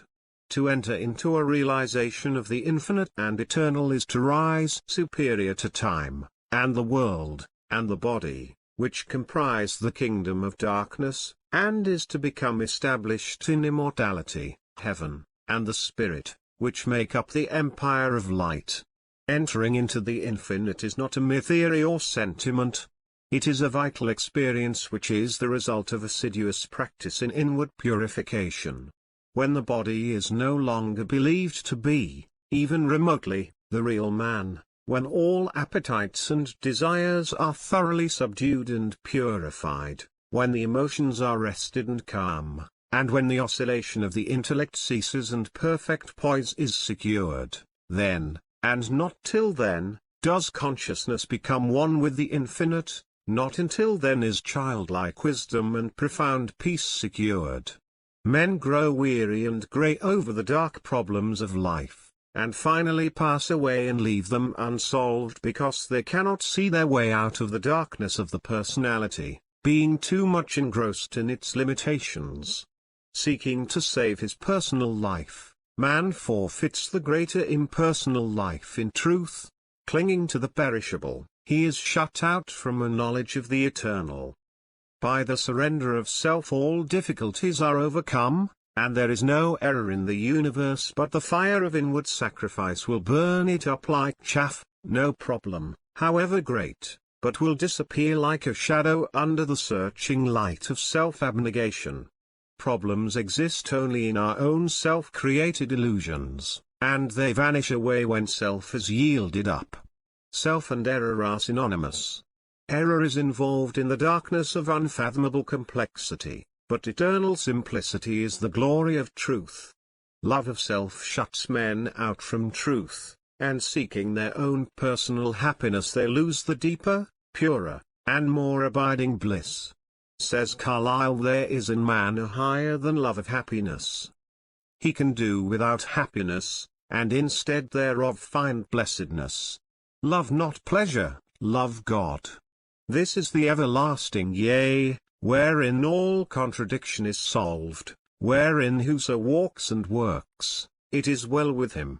He who has yielded up that self, that personality that men most love, and to which they cling with such fierce tenacity, has left behind him all perplexity, and has entered into a simplicity so profoundly simple as to be looked upon by the world, involved as it is in a network of error, as foolishness. Yet such a one has realized the highest wisdom, and is at rest in the infinite. He accomplishes without striving, and all problems melt before him, for he has entered the region of reality, and deals, not with changing effects, but with the unchanging principles of things. He is enlightened with a wisdom which is as superior to ratiocination, as reason is to animality.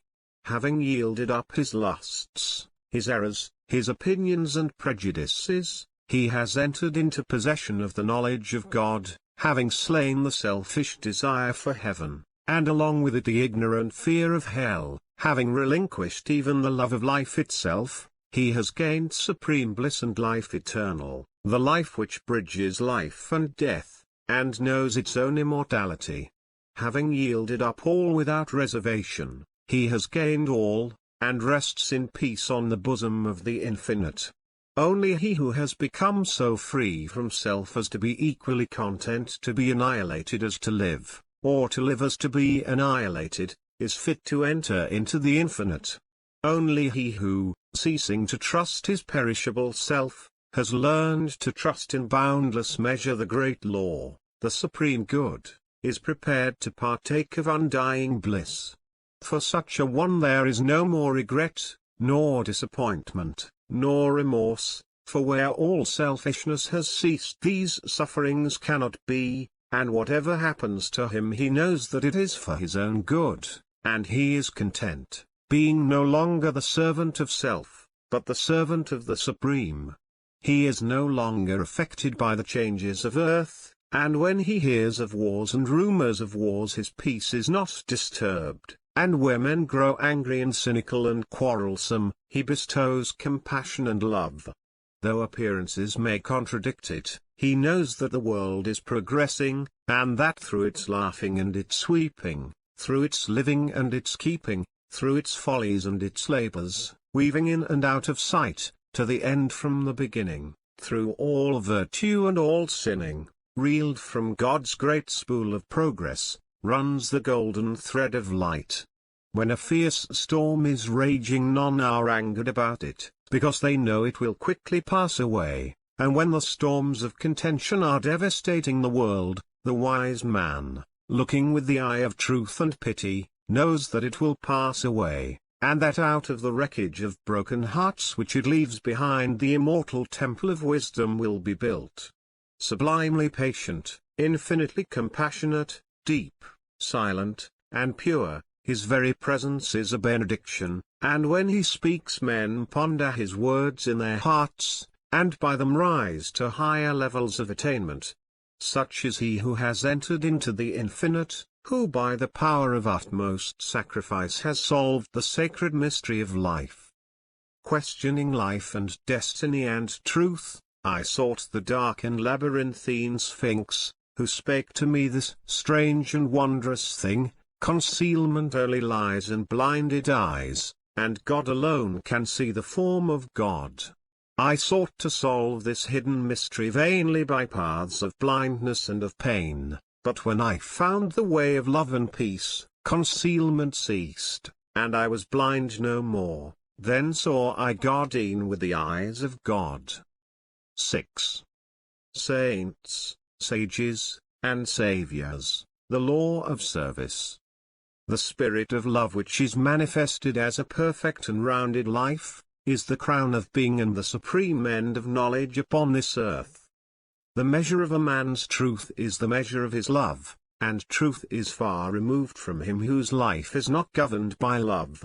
The intolerant and condemnatory, even though they profess the highest religion, have the smallest measure of truth, while those who exercise patience, and who listen calmly and dispassionately to all sides, and both arrive themselves at, and incline others to, thoughtful and unbiased conclusions upon all problems and issues, have truth in fullest measure. The final test of wisdom is this: how does a man live? What spirit does he manifest? How does he act under trial and temptation? Many men boast of being in possession of truth who are continually swayed by grief, disappointment, and passion, and who sink under the first little trial that comes along. Truth is nothing if not unchangeable, and in so far as a man takes his stand upon truth does he become steadfast in virtue, does he rise superior to his passions and emotions and changeable personality. Men formulate perishable dogmas, and call them truth. Truth cannot be formulated, it is ineffable, and ever beyond the reach of intellect. It can only be experienced by practice, it can only be manifested as a stainless heart and a perfect life. Who, then, in the midst of the ceaseless pandemonium of schools and creeds and parties, has the truth? He who lives it. He who practices it. He who, having risen above that pandemonium by overcoming himself, no longer engages in it, but sits apart, quiet, subdued, calm, and self-possessed, freed from all strife, all bias, all condemnation, and bestows upon all the glad and unselfish love of the divinity within him. He who is patient, calm, gentle, and forgiving under all circumstances, manifests the truth. Truth will never be proved by wordy arguments and learned treatises, for if men do not perceive the truth in infinite patience, undying forgiveness, and all-embracing compassion, no words can ever prove it to them. It is an easy matter for the passionate to be calm and patient when they are alone, or are in the midst of calmness. It is equally easy for the uncharitable to be gentle and kind when they are dealt kindly with, but he who retains his patience and calmness under all trial, who remains sublimely meek and gentle under the most trying circumstances, he, and he alone, is possessed of the spotless truth. And this is so because such lofty virtues belong to the divine, and can only be manifested by one who has attained to the highest wisdom, who has relinquished his passionate and self-seeking nature, who has realized the supreme and unchangeable law, and has brought himself into harmony with it. Let men, therefore, cease from vain and passionate arguments about truth, and let them think and say and do those things which make for harmony, peace, love, and goodwill. Let them practice heart virtue, and search humbly and diligently for the truth which frees the soul from all error and sin, from all that blights the human heart, and that darkens, as with unending night, the pathway of the wandering souls of earth. There is one great all-embracing law which is the foundation and cause of the universe, the law of love. It has been called by many names in various countries and at various times, but behind all its names the same unalterable law may be discovered by the eye of truth. Names, religions, personalities pass away, but the law of love remains. To become possessed of a knowledge of this law, to enter into conscious harmony with it, is to become immortal, invincible, indestructible. It is because of the effort of the soul to realize this law that men come again and again to live, to suffer, and to die, and when realized, suffering ceases, personality is dispersed, and the fleshly life and death are destroyed, for consciousness becomes one with the eternal. The law is absolutely impersonal, and its highest manifested expression is that of service. When the purified heart has realized truth, it is then called upon to make the last, the greatest and holiest sacrifice, the sacrifice of the well-earned enjoyment of truth. It is by virtue of this sacrifice that the divinely emancipated soul comes to dwell among men, clothed with a body of flesh, content to dwell among the lowliest and least, and to be esteemed the servant of all mankind. That sublime humility which is manifested by the world's saviors is the seal of Godhead, and he who has annihilated the personality, and has become a living, visible manifestation of the impersonal, eternal, boundless spirit of love, is alone singled out as worthy to receive the unstinted worship of posterity. He only who succeeds in humbling himself with that divine humility which is not only the extinction of self, but is also the pouring out upon all the spirit of unselfish love, is exalted above measure, and given spiritual dominion in the hearts of mankind. All the great spiritual teachers have denied themselves personal luxuries, comforts, and rewards, have abjured temporal power, and have lived and taught the limitless and impersonal truth. Compare their lives and teachings, and you will find the same simplicity, the same self-sacrifice, the same humility, love, and peace both lived and preached by them. They taught the same eternal principles, the realization of which destroys all evil. Those who have been hailed and worshipped as the saviors of mankind are manifestations of the great impersonal law, and being such, were free from passion and prejudice, and having no opinions, and no special letter of doctrine to preach and defend, they never sought to convert and to proselytize. Living in the highest goodness, the supreme perfection, their sole object was to uplift mankind by manifesting that goodness in thought, word, and deed.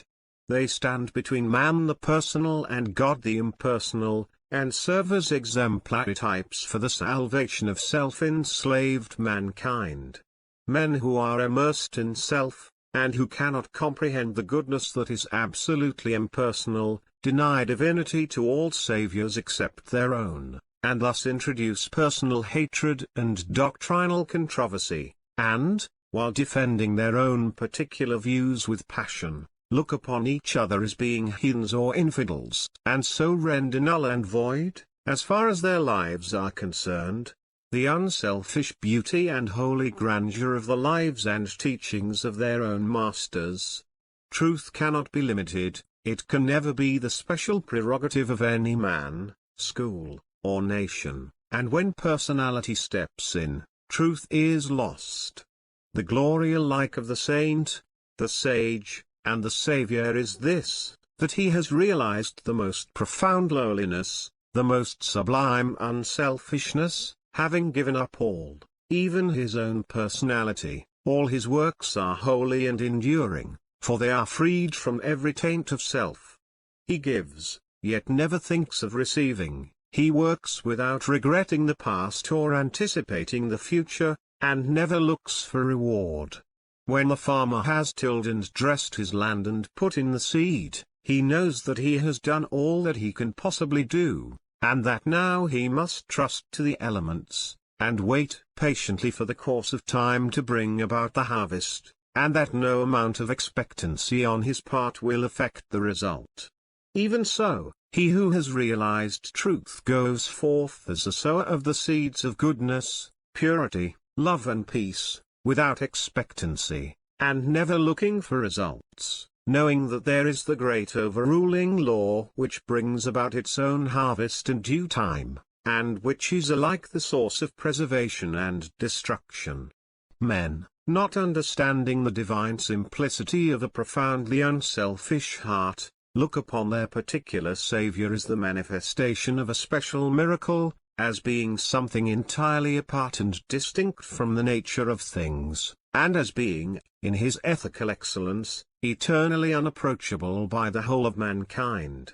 This attitude of unbelief, for such it is in the divine perfectibility of man, paralyzes effort, and binds the souls of men as with strong ropes to sin and suffering. Jesus grew in wisdom and was perfected by suffering. What Jesus was, he became such. What Buddha was, he became such, and every holy man became such by unremitting perseverance in self-sacrifice. Once recognize this, once realize that by watchful effort and hopeful perseverance you can rise above your lower nature, and great and glorious will be the vistas of attainment that will open out before you. Buddha vowed that he would not relax his efforts until he arrived at the state of perfection, and he accomplished his purpose. What the saints, sages, and saviors have accomplished, you likewise may accomplish if you will only tread the way which they trod and pointed out, the way of self-sacrifice, of self-denying service. Truth is very simple. It says, "Give up self, come unto me away from all that defiles and I will give you rest." All the mountains of commentary that have been piled upon it cannot hide it from the heart that is earnestly seeking for righteousness. It does not require learning, it can be known in spite of learning. Disguised under many forms by erring self-seeking man, the beautiful simplicity and clear transparency of truth remains unaltered and undimmed, and the unselfish heart enters into and partakes of its shining radiance. Not by weaving complex theories, not by building up speculative philosophies is truth realized, but by weaving the web of inward purity, by building up the temple of a stainless life is truth realized. He who enters upon this holy way begins by restraining his passions. This is virtue, and is the beginning of saintship, and saintship is the beginning of holiness. The entirely worldly man gratifies all his desires, and practices no more restraint than the law of the land in which he lives demands. The virtuous man restrains his passions, the saint attacks the enemy of truth in its stronghold within his own heart, and restrains all selfish and impure thoughts, while the holy man is he who is free from passion and all impure thought, and to whom goodness and purity have become as natural as scent and color are to the flower. The holy man is divinely wise, he alone knows truth in its fullness, and has entered into abiding rest and peace. For him evil has ceased, it has disappeared in the universal light of the all-good. Holiness is the badge of wisdom. Said Krishna to the Prince Arjuna: humbleness, truthfulness, and harmlessness, patience and honor, reverence for the wise, purity, constancy, control of self, contempt of sense delights, self-sacrifice, perception of the certitude of ill in birth, death, age, disease, suffering and sin, an ever-tranquil heart in fortune's good and fortune's evil. Endeavors resolute to reach perception of the utmost soul, and grace to understand what gain it was so to attain this is true wisdom, Prince. And what is otherwise is ignorance.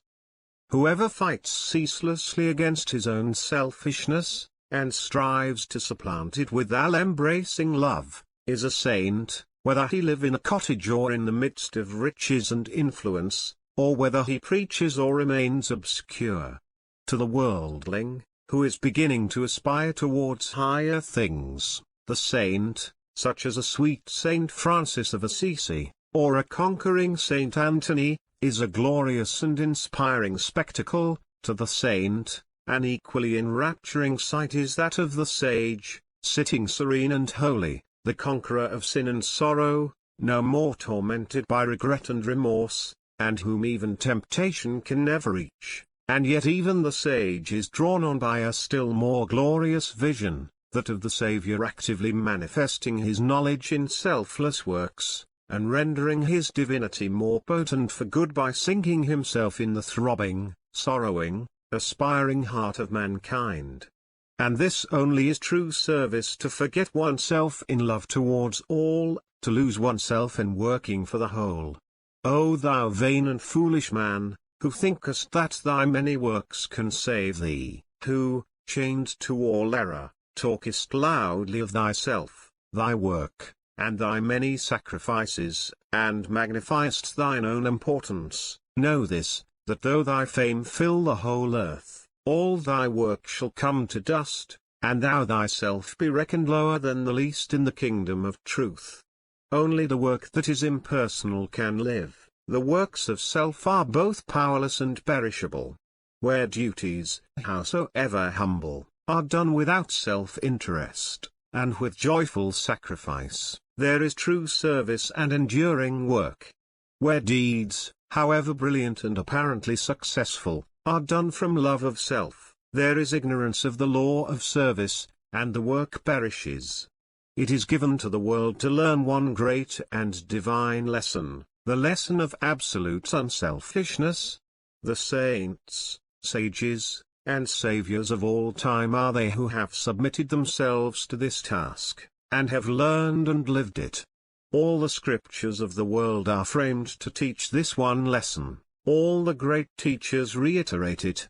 It is too simple for the world which, scorning it, stumbles along in the complex ways of selfishness. A pure heart is the end of all religion and the beginning of divinity. To search for this righteousness is to walk the way of truth and peace, and he who enters this way will soon perceive that immortality which is independent of birth and death, and will realize that in the divine economy of the universe the humblest effort is not lost. The divinity of a Krishna, a Gautama, or a Jesus is the crowning glory of self-abnegation, the end of the soul's pilgrimage in matter and mortality, and the world will not have finished its long journey until every soul has become as these, and has entered into the blissful realization of its own divinity. Great glory crowns the heights of hope by arduous struggle won, bright honor rounds the hoary head that mighty works hath done, fair riches come to him who strives in ways of golden gain. And fame enshrines his name who works with genius glowing brain, but greater glory waits for him who, in the bloodless strife gainst self and wrong, adopts, in love, the sacrificial life, and brighter honor rounds the brow of him who, mid the scorns of blind idolaters of self, accepts the crown of thorns, and fairer purer riches come to him who greatly strives to walk in ways of love and truth to sweeten human lives, and he who serveth well mankind exchanges fleeting fame for light eternal, joy and peace, and robes of heavenly flame. 7. The realization of perfect peace. In the external universe there is ceaseless turmoil, change, and unrest. At the heart of all things there is undisturbed repose. In this deep silence dwelleth the eternal. Man partakes of this duality, and both the surface change and disquietude, and the deep-seated eternal abode of peace, are contained within him. As there are silent depths in the ocean which the fiercest storm cannot reach, so there are silent, holy depths in the heart of man which the storms of sin and sorrow can never disturb.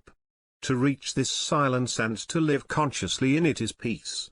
Discord is rife in the outward world, but unbroken harmony holds sway at the heart of the universe. The human soul, torn by discordant passion and grief, reaches blindly toward the harmony of the sinless state, and to reach this state and to live consciously in it is peace. Hatred severs human lives, fosters persecution, and hurls nations into ruthless war, yet men, though they do not understand why, retain some measure of faith in the overshadowing of a perfect love, and to reach this love and to live consciously in it is peace. And this inward peace, this silence, this harmony, this love, is the kingdom of heaven, which is so difficult to reach because few are willing to give up themselves and to become as little children. Heaven's gate is very narrow and minute, it cannot be perceived by foolish men blinded by vain illusions of the world. E'en the clear-sighted who discern the way, and seek to enter, find the portal barred, and hard to be unlocked. Its massive bolts are pride and passion, avarice and lust. Men cry peace. Peace. Where there is no peace, but on the contrary, discord, disquietude and strife. Apart from that wisdom which is inseparable from self-renunciation, there can be no real and abiding peace. The peace which results from social comfort, passing gratification, or worldly victory is transitory in its nature, and is burnt up in the heat of fiery trial.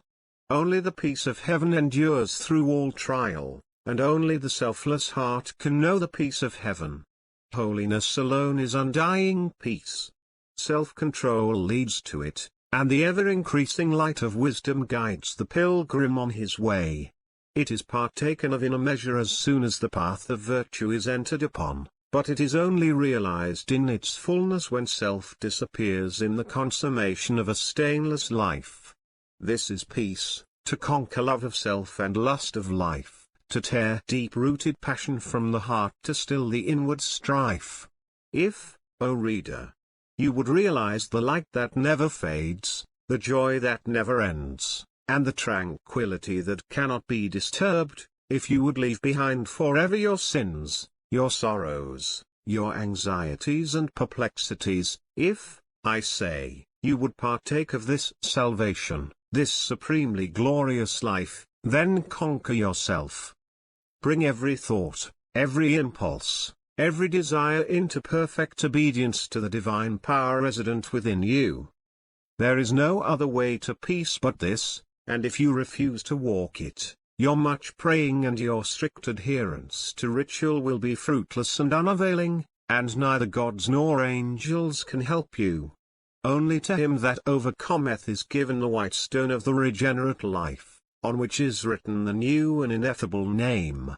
Come away, for a while, from external things, from the pleasures of the senses, from the arguments of the intellect, from the noise and the excitements of the world, and withdraw yourself into the inmost chamber of your heart, and there, free from the sacrilegious intrusion of all selfish desires, you will find a deep silence, a holy calm, a blissful repose, and if you will rest a while in that holy place, and will meditate there, the faultless eye of truth will open within you, and you will see things as they really are. This holy place within you is your real and eternal self, it is the divine within you, and only when you identify yourself with it can you be said to be clothed and in your right mind. It is the abode of peace, the temple of wisdom, the dwelling place of immortality. Apart from this inward resting place, this mount of vision, there can be no true peace, no knowledge of the divine, and if you can remain there for 1 minute, 1 hour, or 1 day, it is possible for you to remain there always. All your sins and sorrows, your fears and anxieties are your own, and you can cling to them or you can give them up. Of your own accord you cling to your unrest, of your own accord you can come to abiding peace. No one else can give up sin for you, you must give it up yourself. The greatest teacher can do no more than walk the way of truth for himself, and point it out to you, you yourself must walk it for yourself. You can obtain freedom and peace alone by your own efforts, by yielding up that which binds the soul, and which is destructive of peace. The angels of divine peace and joy are always at hand, and if you do not see them, and hear them, and dwell with them, it is because you shut yourself out from them, and prefer the company of the spirits of evil within you. You are what you will to be, what you wish to be, what you prefer to be. You can commence to purify yourself, and by so doing can arrive at peace, or you can refuse to purify yourself, and so remain with suffering. Step aside, then, come out of the fret and the fever of life, away from the scorching heat of self, and enter the inward resting place where the cooling airs of peace will calm, renew, and restore you. Come out of the storms of sin and anguish. Why be troubled and tempest-tossed when the haven of peace of God is yours? Give up all self-seeking, give up self, and lo, the peace of God is yours.